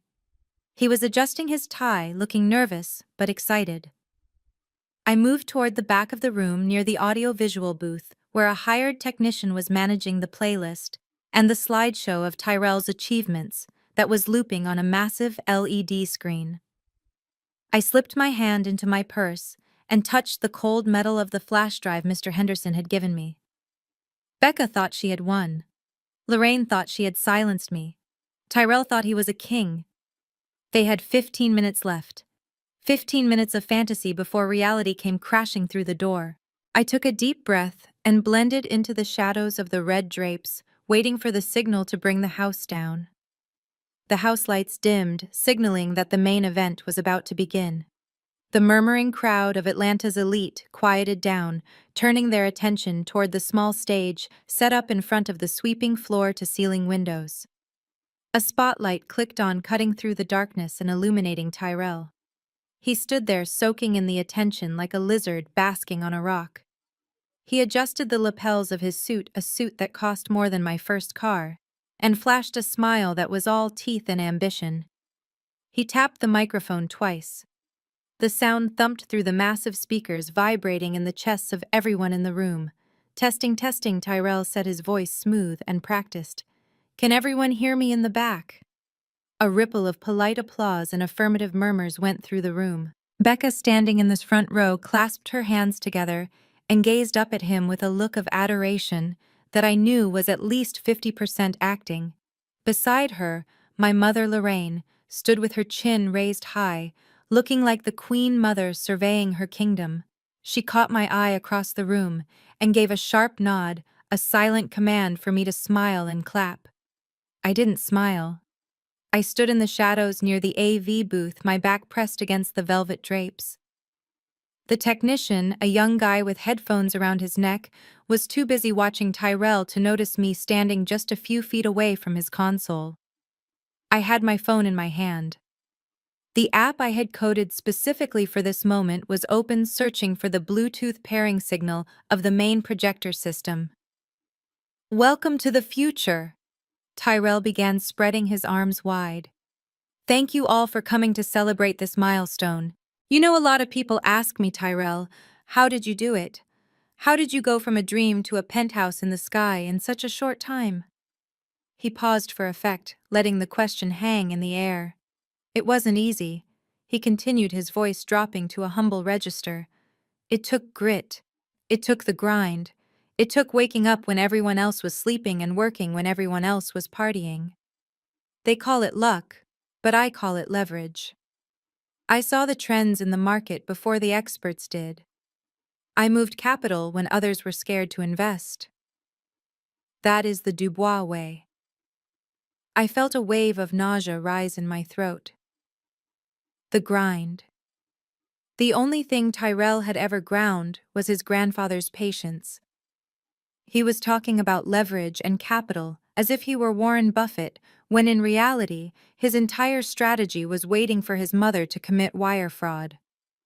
But I didn't do it alone, Tyrell said, turning his gaze toward Lorraine. I have to thank the woman who taught me everything I know about business and integrity, my mother, Lorraine Dubois. Mom, thank you for believing in my vision when no one else did. You are the real MVP. The crowd applauded enthusiastically. Lorraine beamed, waving to the room with a false modesty that made my skin crawl. She stepped forward and kissed Tyrell on the cheek. It was a perfect picture of familial success, a lie wrapped in silk and diamonds. And that brings me to tonight's announcement, Tyrell said, his energy ramping up. Buying this penthouse and the new car, that is just the beginning. I am not just here to spend money. I am here to make money for all of you. He gestured to the blank screen behind him. Ladies and gentlemen, I am officially launching my proprietary cryptocurrency project. I call it Tyrell Coin. It is going to revolutionize the way we think about asset management in the Southeast. We are leveraging blockchain technology to create sustainable wealth for the next generation. And because you are all family and friends, I am opening the pre-sale round tonight right here in this room. He pulled a small remote from his pocket and clicked it. The screen behind him lit up with a flashy, amateurish logo of a golden T rotating in space. My buy-in is usually $50,000, Tyrell said, pacing the stage like a televangelist. But for tonight only, I am lowering the floor to 10,000.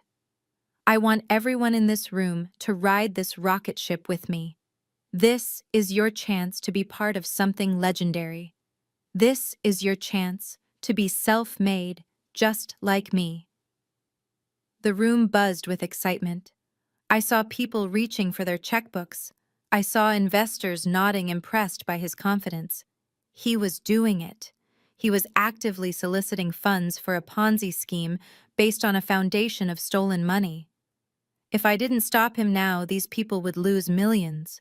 I looked at the AV technician. He was distracted typing something into his phone, probably buying Tyrell Coin. I took one step to the left. I reached out and plugged a small wireless transmitter dongle into the open USB port on the side of the main media server. The technician didn't even blink. On my phone screen, the status bar turned from red to green. Connected. Admin access granted. Tyrell was reaching his crescendo. He was sweating now, high on the adrenaline of the con. People told me I couldn't do it, he shouted, his voice echoing off the marble walls. People said I was dreaming too big. My own family doubted me. But look around you. Look at this view. Look at this life. This isn't inherited wealth. This isn't luck. He pounded his chest with his fist.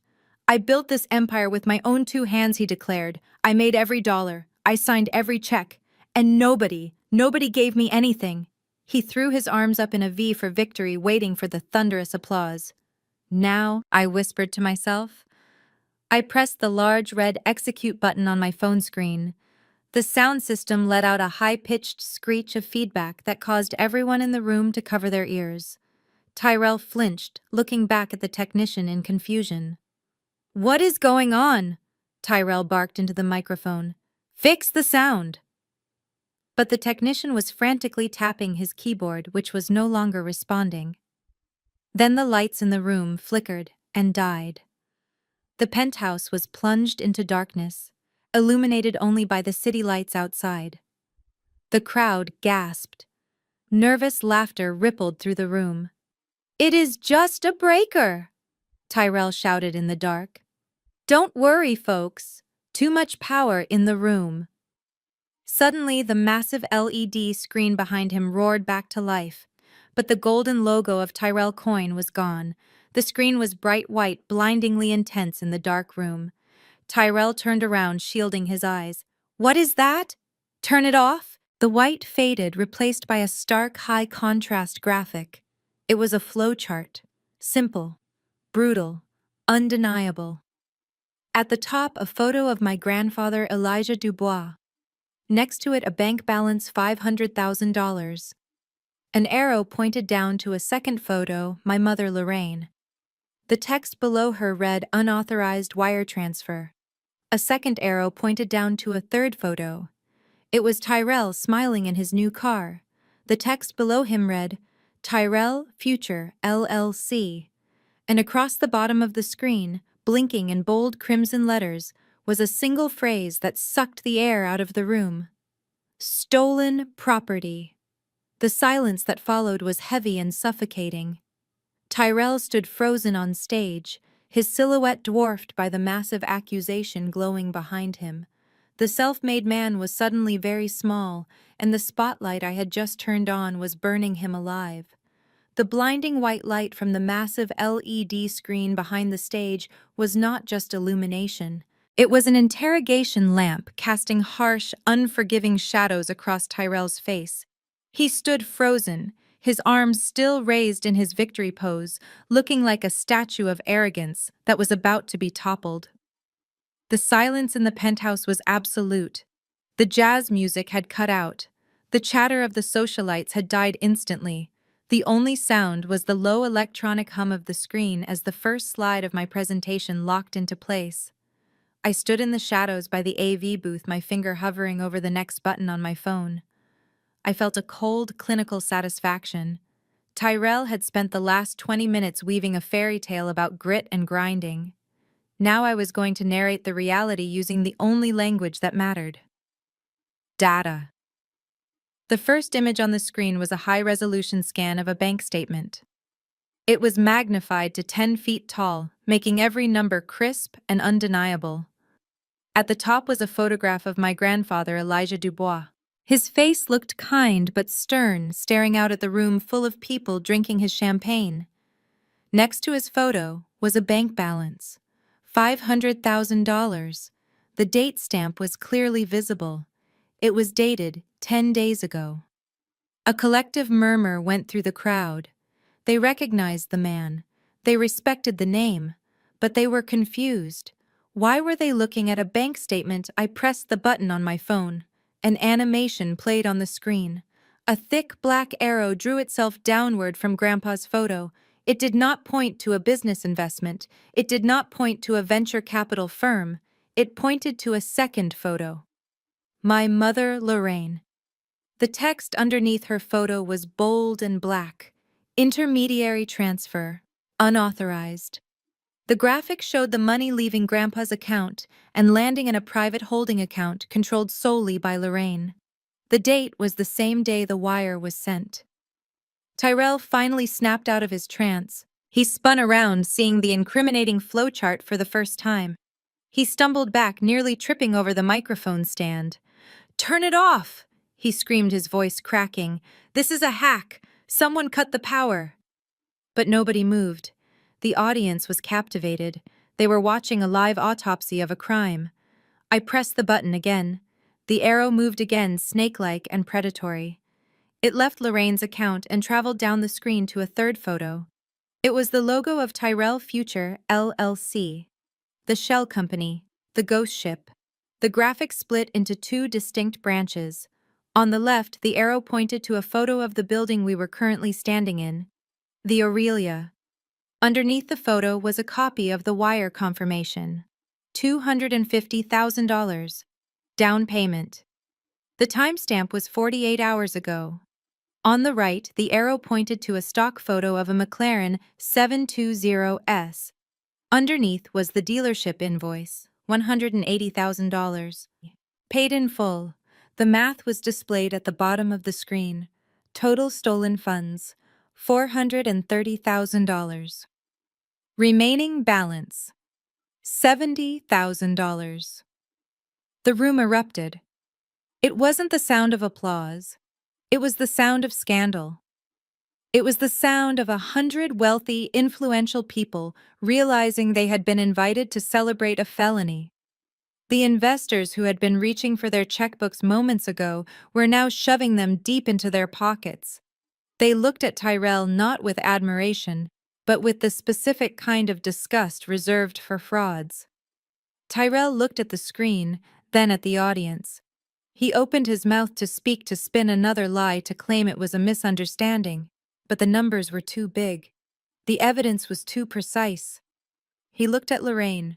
Lorraine was standing near the front, her face a mask of pure terror. She wasn't looking at the screen. She was looking at the faces of her friends, the women from her country club, the wives of the politicians. She saw the judgment in their eyes. She saw her carefully constructed reputation incinerating in real time. She took a step toward the stage, waving her hands frantically. "It is a lie," she shrieked, but her voice was swallowed by the murmurs of the crowd. I wasn't done. I had one final slide. The coup de grace. I pressed the button one last time. The flowchart faded. The screen went black for a heartbeat. Then it flashed red. A deep, violent crimson that bathed the entire room in the color of a warning light. Two words appeared in the center of the screen, pulsing with a slow, rhythmic beat. Stolen assets. Stolen assets. Stolen assets. The words were huge. They were inescapable. They branded the room, the furniture, the view, and the people standing on the stage. Becca was standing in the front row, directly in the wash of the red light. She looked like a ghost soaked in blood. She had been holding a crystal flute of vintage champagne, posing for photos just minutes before. She stared up at the words, her mouth hanging open. She looked at the guests who were now backing away from her as if she were contagious. The reality of her situation crashed down on her. The penthouse wasn't hers. The lifestyle wasn't hers. The ring on her finger was evidence. The dress on her back was contraband. The self-made hashtag was a digital footprint of a crime. Her hand went slack. The champagne flute slipped from her fingers. It hit the white marble floor with a sound that seemed louder than a gunshot. The crystal shattered into 1,000 glittering shards. The golden liquid splashed onto the hem of her white dress, staining it instantly. She didn't move to clean it up. She just stared at the broken glass, trembling. Tyrell saw the glass break. It broke him too. He dropped the microphone. It hit the stage with a deafening thud that echoed through the sound system, a final punctuation mark to his career. I stepped out from behind the velvet drapes. I walked into the red light. I didn't say a word. I didn't need a microphone. The data had spoken for me. I stood there watching the chaos unfold, watching the investors flee toward the elevators, watching the photographers frantically snapping pictures of the breakdown instead of the breakthrough. My mother saw me. Her eyes locked onto mine across the room. There was no anger left in her face, only shock. She realized then that the quiet, boring data architect daughter she had dismissed for 30 years had just dismantled her entire life with a few lines of code. I looked at the screen one last time. Stolen assets. It was the most beautiful thing I had ever designed. The truth was out. The lie was dead, and the party was definitely over. The red light from the screen bathed the room in a color that felt violent and urgent. The words "stolen assets" pulsed behind Tyrell like a heartbeat, heavy and rhythmic. For a moment, the shock held everyone in place, suspended in a terrible silence. Then the spell broke, and it broke with the fury of a woman seeing her entire life disintegrate. Lorraine did not run. She charged. She moved through the crowd of stunned investors and socialites like a linebacker shoving people aside with a force that sent hors d'oeuvres flying. Her face was a mask of pure, unadulterated panic. She scrambled up the 3 steps to the stage, her sequined gown catching on a monitor tearing at the hem. She didn't care. She lunged for the microphone Tyrell had dropped. She grabbed it, her fingernails scraping against the mesh grill, sending a harsh burst of static through the speakers that made everyone flinch. "Please, everyone, listen to me," Lorraine screamed, her voice shrill and breathless. She waved her free hand frantically at the screen behind her, as if she could physically wipe away the incriminating flowchart. "This is a mistake. This is a technical glitch. Can you not see what is happening? We are being hacked." She pointed a shaking finger into the darkness where I stood. "It is my daughter," she yelled, her eyes wild. "She is mentally unstable. She has been off her medication for months. She is jealous of her brother. She is trying to ruin his big night because she is a failure. She is a computer genius and she hacked the system to show these fake graphics. None of this is real." The crowd shifted uneasily. They looked at Lorraine, sweating and manic under the red light. Then they looked at the screen with its precise dates and bank codes. They were wealthy people. They understood money. And they knew that specific bank routing numbers were hard to fake in real time. Lorraine turned to Tyrell, grabbing his lapels and shaking him. "Tell them, Tyrell. Tell them it is a lie. Tell them you earned this money." Tyrell blinked, snapping out of his paralysis. He looked at the crowd, seeing the doubt in their eyes. His survival instinct kicked in, turning his fear into aggression. He scanned the room until he found me standing near the red velvet drapes. "Security!" Tyrell bellowed, his voice cracking. "Where is the building security? There is an intruder in the penthouse. She is trespassing. I want her removed immediately. Get her out of here before I throw her out myself." He started to move toward me, his fists clenched. He looked ready to violence. He needed a target, something to hit to make the numbers go away. I didn't flinch. I didn't step back. I reached into my purse and pulled out the wireless microphone I had taken from the AV booth earlier when the technician wasn't looking. I flipped the switch. "I wouldn't do that if I were you, Tyrell," I said. My voice boomed through the overhead speakers, louder and clearer than his. The sound engineer, realizing the tide had turned, had cut Tyrell's mic and boosted mine. Tyrell froze halfway across the room. "You are trespassing," he spat, though he didn't take another step. "Get out of my house." I walked out of the shadows. The red light caught the silk of my crimson dress, making it look like liquid fire. I walked slowly toward the center of the room, parting the sea of guests, who backed away from me as if I were royalty. "Your house?" I asked, my tone conversational but deadly. "That is an interesting choice of words, Tyrell." I stopped in the middle of the room. I looked at Becca, who was still staring at the broken champagne glass. I looked at Lorraine, who was panting on the stage. Then I looked at the investors who were clutching their wallets. "Actually, I have a correction to make," I said, addressing the room. "My brother seems to be under the impression that he owns this penthouse. But according to the laws of this state, and specifically the doctrine of constructive trust, he is mistaken." I pulled a folded piece of paper from my clutch. I held it up. "This is a copy of the wire transfer instructions signed by our grandfather Elijah Dubois," I explained. "It contains a restrictive covenant. It states clearly that the funds used to purchase this property were a conditional gift. The condition was that the money must be used to purchase a primary residence, titled exclusively in the name of Maya Dubois."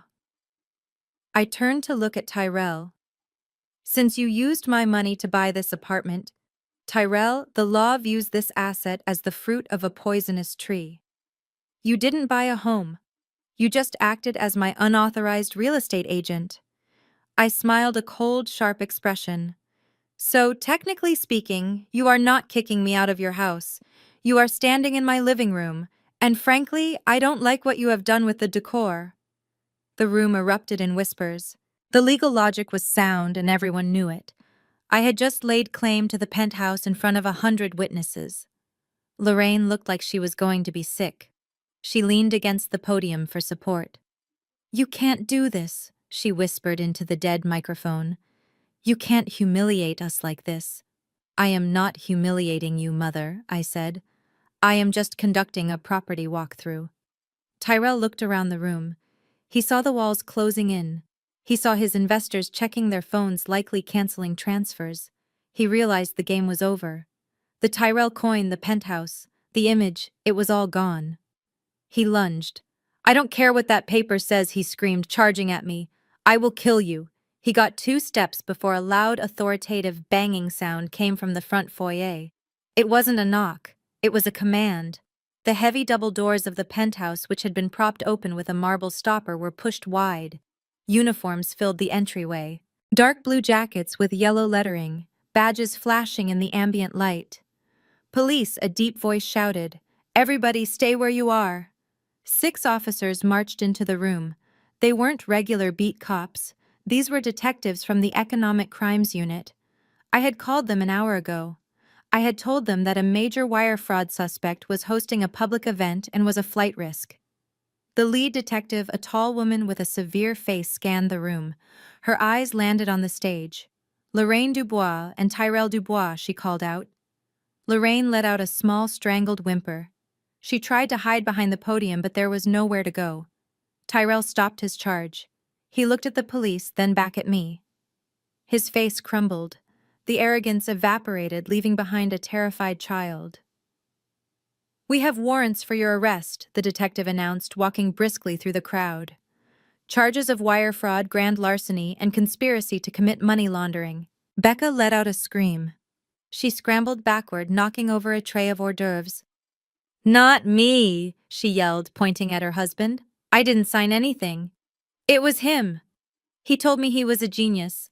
I didn't know he stole it." I watched as Becca threw Tyrell under the bus without a second of hesitation. It was poetic. The officers swarmed the stage. One of them grabbed Tyrell's arms and pulled them behind his back. The click of the handcuffs was loud and final. Another officer approached Lorraine. She tried to pull away, adjusting her dress, trying to maintain some shred of dignity. "Don't touch me," she hissed. "Do you know who I am?" "This is a misunderstanding. My daughter is confused." "Ma'am, you have the right to remain silent," the officer said, spinning her around. "I suggest you use it," I added softly. As they dragged my mother and brother past me, Tyrell looked at me. His eyes were filled with tears. "Maya, please," he begged. "Do something. Tell them it was a family dispute. Don't let them take me." I looked at him. I looked at the red dress I was wearing.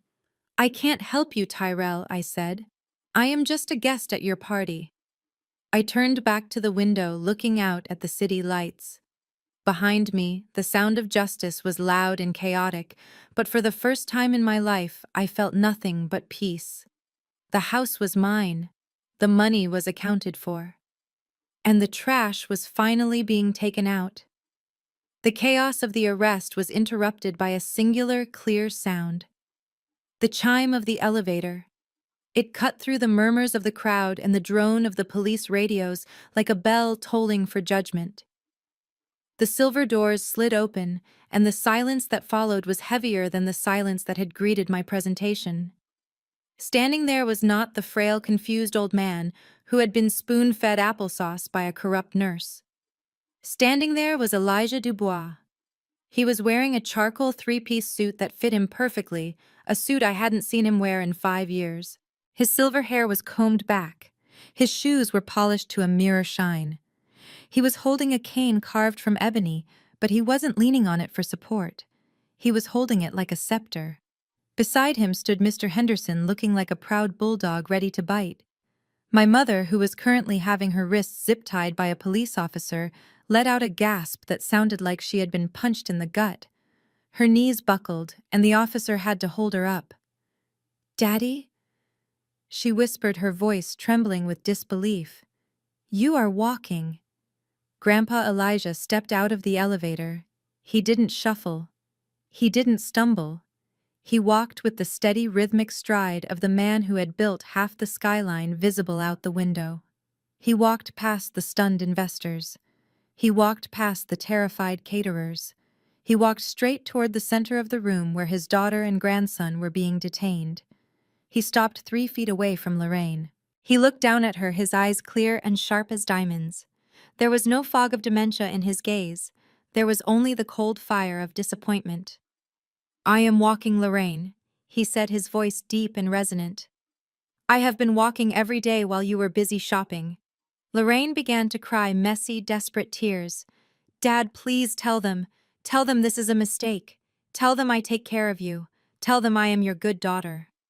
Grandpa Elijah shook his head slowly. A good daughter does not drug her father. A good daughter does not isolate him from the world so she can rob him blind. A good daughter does not steal the future of her own child to feed the ego of another.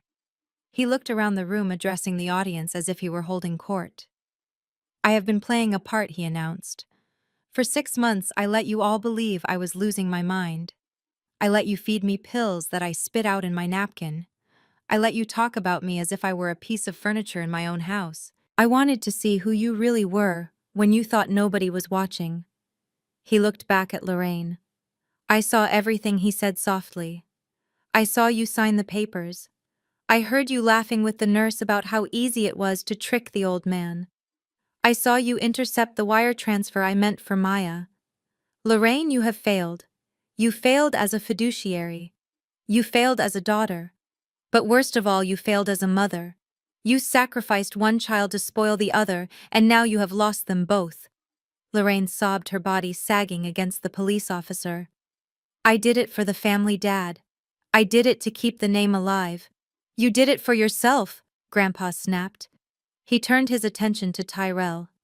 My brother was pale, sweat dripping down his forehead, his hands cuffed behind his back. He looked at Grandpa with the eyes of a child who had been caught breaking a vase, hoping that a tearful apology would fix it. Grandpa, Tyrell pleaded. I didn't know. Mom told me she handled it. She told me you wanted me to have the money. I am a businessman, Grandpa, just like you. I was trying to build something. Grandpa Elijah laughed. It was a dry, humorless sound. A businessman. You are not a businessman, Tyrell. You are a con artist with a line of credit. I worked construction for 40 years. I have calluses on my hands older than you. You think putting on a suit makes you a man. You think stealing $500,000 makes you a success. Grandpa took a step closer, invading Tyrell's space. I built my legacy on concrete and steel. You tried to build yours on lies and theft. You are a disappointment, son. You had every advantage, every door opened for you, and you chose to pick the lock instead of turning the handle. Tyrell looked down at his shoes, unable to meet the old man's gaze. The lead detective stepped forward, clearing her throat. Mr. Dubois, she said respectfully, we need to confirm for the record. Are you stating that you did not authorize the transfer of these funds to Tyrell Future LLC? Grandpa Elijah looked at the detective. He looked at his daughter. He looked at his grandson. For a second, I saw a flicker of pain in his eyes. It is not easy to condemn your own blood. But then he looked at me. He saw the red dress. He saw the woman who had fought for him when everyone else had written him off. He straightened his back. I am stating that the funds were stolen, he said clearly. I wish to press full charges against Lorraine Dubois and Tyrell Dubois for fraud, embezzlement, and elder abuse. I will testify. My lawyer has all the documentation. Lorraine let out a wail that sounded like a wounded animal. No, Daddy. No. You can't send me to jail. Take them away, Grandpa said, turning his back on them. I have nothing more to say to these people. As the officers began to drag Tyrell and Lorraine toward the elevator, a commotion broke out near the front of the room. It was Becca. My sister-in-law had been standing frozen near the shattered champagne glass, watching her meal ticket get handcuffed. The reality of the situation had finally pierced through her denial. The penthouse was gone. The money was gone. The status was gone. And if she stayed attached to Tyrell, she would be dragged down with him. She moved quickly. She ran toward Tyrell as the officers were leading him past the white velvet sofa. Tyrell, she screamed. Tyrell looked up, hope flashing in his eyes. Becca, baby, call my lawyer. Tell them I am innocent. We can fix this. Becca stopped in front of him. She wasn't crying anymore. Her face was twisted into a snarl of pure disgust. Fix this, she yelled. You ruined everything. You told me you were rich. You told me you were a genius. You are nothing but a thief. She grabbed her left hand. She yanked the massive diamond ring off her finger. It was the ring Tyrell had bought 3 months ago, likely with another credit card he couldn't pay. She threw the ring at him. It hit him square in the chest and bounced off, skittering across the marble floor. "I want a divorce," Becca shouted. "I am not going to prison for you. You lied to me. You said you were a self-made man. You are a fraud." Tyrell looked at her, stunned. "Becca." "Don't talk to me!" she shrieked. She turned to the police officers. "I didn't know anything. I am a victim here. He tricked me too. I am leaving." She didn't wait for an answer. She hiked up her stained white dress and ran for the stairs, pushing past the confused guests, desperate to escape the sinking ship. She didn't look back at the husband she had vowed to love, for richer or poorer. The moment the richer turned to poorer, she was gone. Tyrell watched her go, his jaw hanging open. The realization that his wife loved his wallet, not him, hit him harder than the handcuffs. He slumped forward, defeated, letting the officers drag him into the elevator. The doors closed. The criminals were gone. The room was silent again. Grandpa Elijah stood in the center of the penthouse, leaning on his cane. He looked at the garish white furniture. He looked at the red warning on the screen. Then he looked at me and smiled. "It is a bit tacky, isn't it?" he asked, gesturing to the apartment. I walked over to him and took his arm. "It is terrible, Grandpa," I agreed, "but the view is nice." He patted my hand. "The view is much better now that the trash has been taken out. Come on, Maya. Let's go get some real food. I am starving and I refuse to eat these tiny sandwiches." We walked toward the elevator, leaving the stunned socialites of Atlanta behind in the wreckage of the worst housewarming party in history. We didn't look back. We had a future to build, and for the first time in a long time, the foundation was solid. The party was officially over, but the cleanup was just beginning. The penthouse, which just an hour ago had been vibrating with the energy of a coronation, now felt like a morgue. The red warning light on the screen had been turned off, leaving the room bathed in the harsh, unforgiving glare of the emergency house lights the building manager had flipped on. It exposed everything. It exposed the cheap quality of the velvet furniture Tyrell had bought. It exposed the frantic terror in the eyes of the guests who were trying to leave without being questioned. And it exposed the absolute ruin of the Dubois family name. I stood near the balcony, watching the officers finish processing my brother. Tyrell was no longer the confident CEO who had strutted across the stage. He was slumped against a marble pillar, his hands cuffed tightly behind his back. The lead detective was reading him a list of charges that seemed to go on forever. It wasn't just the wire fraud regarding Grandpa's money. It was the crypto scheme. Apparently, my little demonstration with the flowcharts had given the police exactly the probable cause they needed to look deeper into Tyrell, future LLC. "You are also being charged with the sale of unregistered securities," the detective said, her voice cutting through the room. "We have reason to believe the Tyrell Coin Project fits the definition of a Ponzi scheme. Soliciting investments based on fraudulent assets is a felony, Mr. Dubois." Tyrell started to cry. It was a pathetic sniveling sound. "I didn't mean to," he sobbed, looking around for anyone who would listen.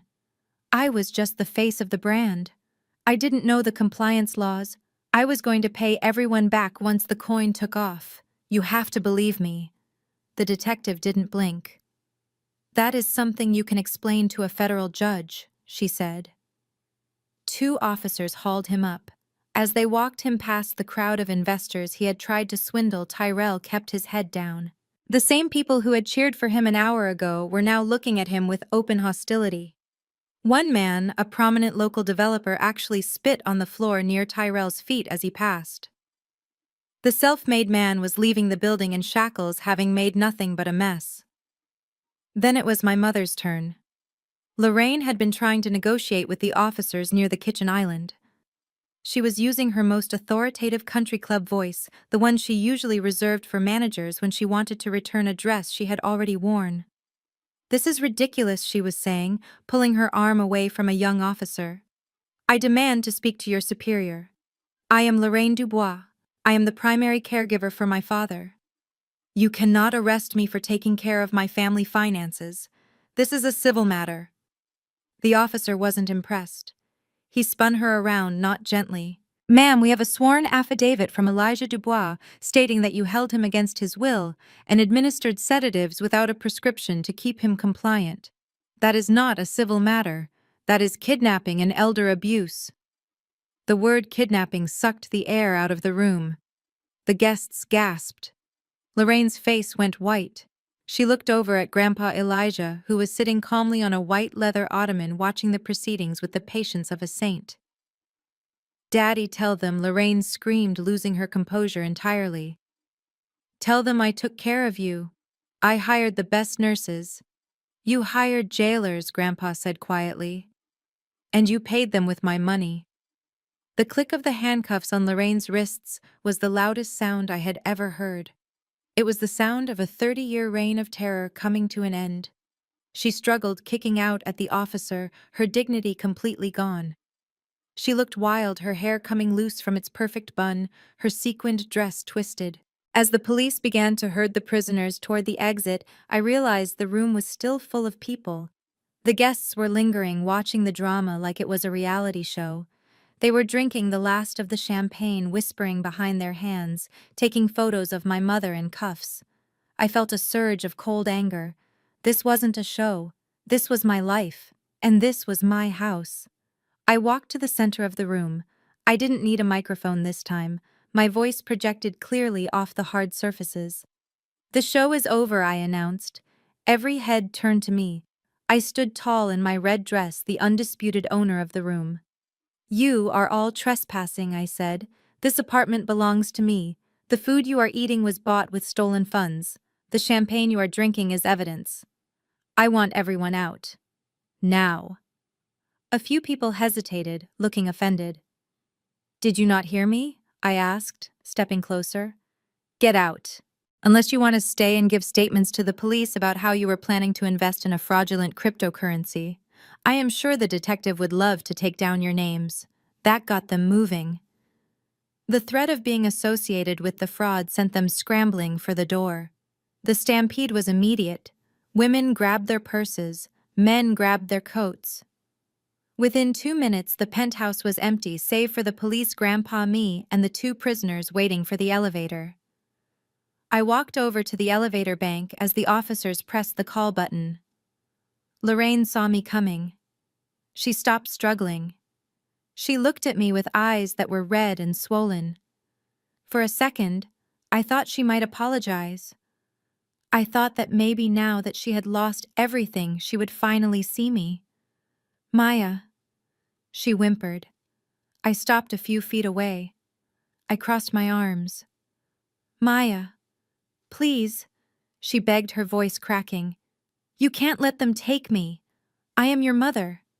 I said nothing. I just watched her. I did it for us. She cried, tears streaming down her face, ruining her makeup. I did it for the family. We were drowning, Maya. The estate cost so much to maintain. The taxes, the repairs. I was just trying to keep the Dubois name alive. I wanted Tyrell to succeed so he could support us all. I did everything for this family. How can you be so cruel? How can you be so heartless? She leaned forward, straining against the cuffs. I sacrificed my life for you children, she screamed. And this is how you repay me, by sending me to jail. You are a monster. Maya, I looked at this woman who had gaslit my grandfather, spoiled my brother, and ignored me for 3 decades. I looked at the woman who had slapped me in the library and threatened to destroy my reputation. I took a step closer. I looked her dead in the eye. You didn't do it for the family, Lorraine, I said softly. She froze, waiting for my absolution. You did it for your vanity, I continued. You did it because you couldn't stand the thought of losing your status. You did it because you wanted to be the mother of a rich son more than you wanted to be the mother of a good son. I leaned in, my voice dropping to a whisper. You sacrificed Grandpa to buy a car. You sacrificed me to buy a condo. That isn't love, Mother. That is a transaction. And you just went bankrupt.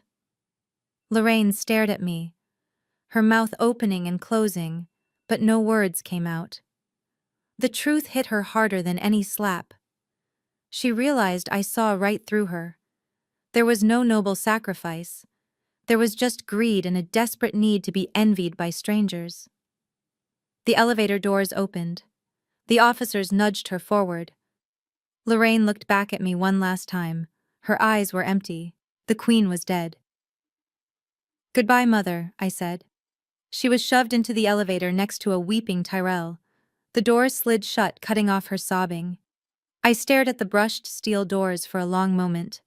I expected to feel sad. I expected to feel guilty, but all I felt was the silence, the beautiful heavy silence of a problem that had finally been solved. I turned around. Grandpa Elijah was standing there leaning on his cane. He had watched the whole thing. He nodded at me. It was a nod of respect. "Is it done?" he asked. I looked around the empty penthouse. The white furniture, the marble floors, the panoramic view of the city. It was all mine now. Legally. Morally. "It is done, Grandpa," I said. "Then let's go," he said, turning toward the door. "This place has no soul, and I think I saw a Waffle House down the street. I want breakfast." I laughed. It was the first time I had genuinely laughed in a week. I walked over and took his arm. "Waffles sound perfect," I said. We walked out of the penthouse, leaving the lights on. I didn't care about the electric bill. I could afford it. I had $500,000 in equity, and for the first time in my life, I had my freedom. The sale of the penthouse at the Aurelia closed in 48 hours. I did not haggle over the price. I just wanted it gone. Every time I looked at that white marble floor, I saw the ghost of my sister-in-law dropping her champagne glass. Every time I looked at the view, I saw Tyrell's desperate, arrogant face lying to a room full of people. It was not a home. It was a mausoleum of greed. I sold it fully furnished, leaving behind the velvet sofas and the pretentious art. I wanted nothing from that life attached to me. The McLaren sold even faster. A collector from Miami bought it for cash. I used the proceeds to pay off the immediate legal fees for the estate and to reimburse the investors who had been duped by the Tyrell coin presale. I didn't have to do that. Legally, that was Tyrell's debt. But Grandpa insisted. He said a Dubois pays what is owed, even if the debt was created by a thief. It cleaned the ledger. It washed our name. With the remaining funds from the penthouse sale and the original wire transfer that was finally legally in my possession, I went house hunting. I didn't look at skyscrapers. I didn't look at gated communities with homeowners associations that police your lawn height. I looked north past the city limits where the noise of Atlanta fades into the hum of cicadas and wind in the pines. We found a ranch-style house in Marietta. It sits on 4 acres of land. It has wide hallways that are perfect for a wheelchair, though Grandpa uses his cane most days now. It has a wrap-around porch made of cedar that smells like rain when it gets wet. It has a garden that was overgrown but full of potential. It costs a third of what the penthouse cost, but it feels 10 times richer. I moved Grandpa in on a Tuesday. Watching him sit on the porch, watching the birds at the feeder, I saw his shoulders drop for the first time in years. He wasn't looking over his shoulder. He wasn't guarding his wallet. He was just an old man enjoying the sunset. The silence from the rest of the family was deafening, but I kept tabs on them. I needed to know the threat was neutralized. Tyrell is currently being held at the county detention center while he awaits trial. His bail was set at $2 million, a figure the judge chose specifically because of the flight risk. Tyrell called me once collect. I accepted the call just to hear him. He sounded small. He sounded broken. He told me that Becca had visited him once, not to bring him support but to have him sign divorce papers. And then he told me the kicker. Before she ran, Becca had accessed their joint checking account. She withdrew the $40,000 of cash he had stashed there from his initial scams. She took it all. She left him with $0 for his canteen fund and a lawyer he couldn't afford. The self-made man was now penniless, wifeless, and facing 10 years in federal prison. Lorraine fared slightly better in the eyes of the law but worse in the eyes of society. Because she cooperated with the investigation into Tyrell to save her own skin, she was granted bail, but the conditions were severe. She is wearing an ankle monitor, her passport is surrendered, and Mr. Henderson, being the shark that he is, successfully petitioned the court to strip her of any claim to the Dubois estate. She was disinherited. The mansion was seized by the bank to pay off the mortgages she had secretly taken out. My mother is currently living in a one-bedroom apartment above a garage in a neighborhood she used to make fun of. But the real justice, the poetic justice, happened last week. I needed groceries. I drove to the supermarket on the edge of town, the discount one. I walked down the aisle pushing my cart, and I saw her. Lorraine was standing at register 4. She was wearing a polyester vest that was too tight. Her hair, usually dyed and blown out, was showing gray roots, and was pulled back in a messy ponytail. She was scanning a bag of frozen peas for a woman who was yelling at her about a coupon. I stood there behind a display of cereal boxes and watched. I watched the woman who used to snap her fingers at waiters, now having to apologize for a scanning error. I watched the woman who claimed she was the Queen of Atlanta beg a manager for a break. She looked tired. She looked defeated. She looked like exactly what she was. A woman who had traded her family for money and ended up with neither. She didn't see me. I didn't walk through her line. I turned my cart around and walked out. I didn't need to say anything. Her life was her sentence.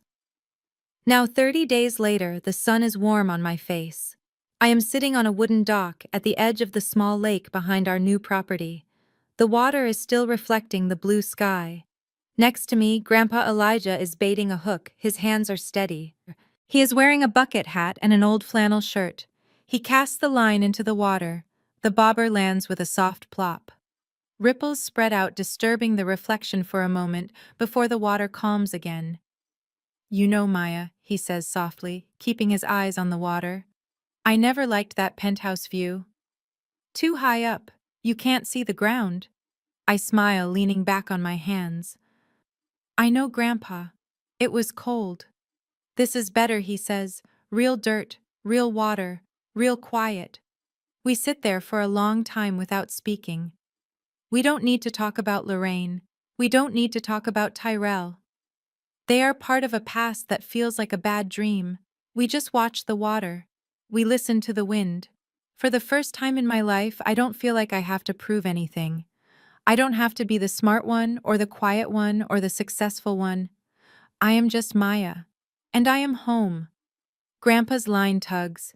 He laughs, a deep, genuine sound that scares a duck nearby. "I got one," he says, reeling it in. I watch him fight the fish, his eyes sparkling with joy. This is what the $500,000 bought. It didn't buy a car. It didn't buy status. It bought this afternoon. It bought this piece. And it was worth every single penny. They say money changes people. I used to believe that.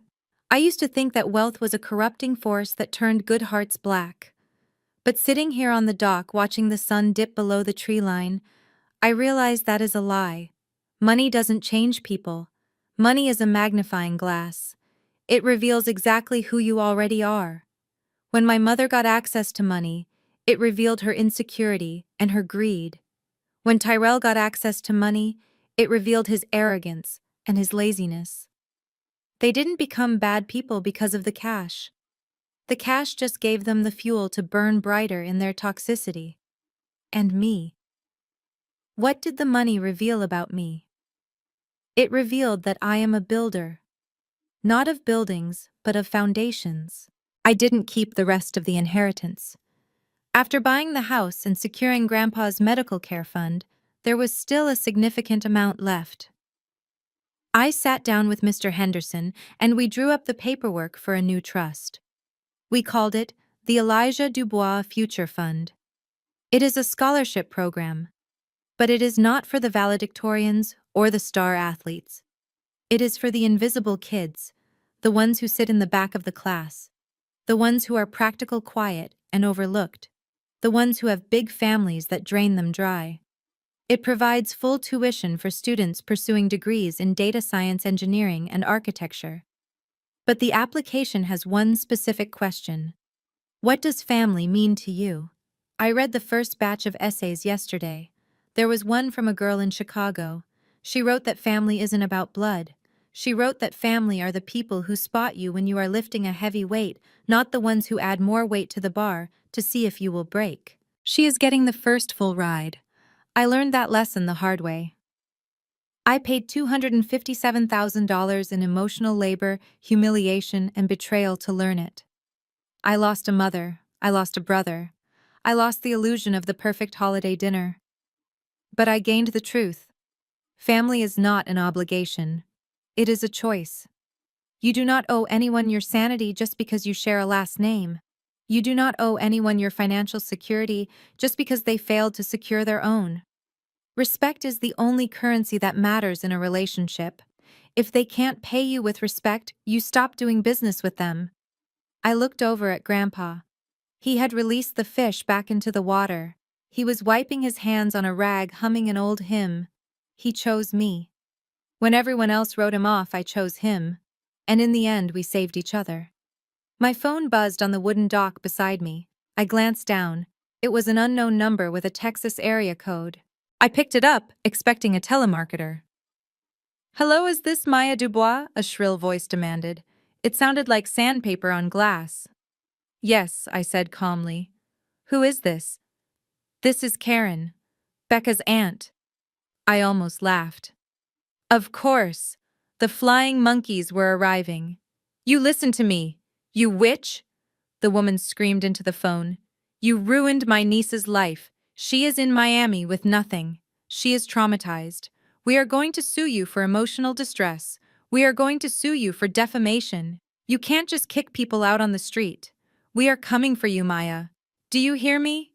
We are coming for everything you have." I looked at the lake. I looked at the trees. I looked at my grandfather who was watching me with a curious smile. I didn't feel my heart race. I didn't feel fear. I felt bored. "Karen," I said, my voice steady and cool as the water below my feet. What? She snapped. "I have a very good lawyer named Arthur Henderson. He eats people like you for breakfast." I paused, letting the silence hang. "And Karen, what? Tell Becca I said hello. And tell her she forgot her ring." "I pawned it this morning. It paid for the fish bait." I didn't wait for her response. I pressed the red button and ended the call. I turned the phone off. I placed it face down on the wood. "Who was that?" Grandpa asked. "Nobody," I said, smiling at him. "Just a wrong number." I picked up my fishing pole. The water was calm. The air was sweet. And for the first time, my line was clear. The drama was over. The story was mine to write now. And I was going to write a happy ending. This story reveals a harsh but liberating truth. Money is a magnifying glass that exposes who people really are. Maya's journey proves that shared DNA is not a suicide pact, nor is it a license for abuse. For years, she confused exploitation with loyalty, only to realize that true family is defined by protection, not predation. We learn that setting boundaries isn't an act of cruelty, it's an act of survival. Your value isn't determined by what you can give to those who drain you, but by the peace you build when you finally dare to walk away. If you believe that respect is the only currency that matters in a relationship, hit that like button and subscribe for more stories of justice. Share this video to remind someone that it is never too late to reclaim your freedom.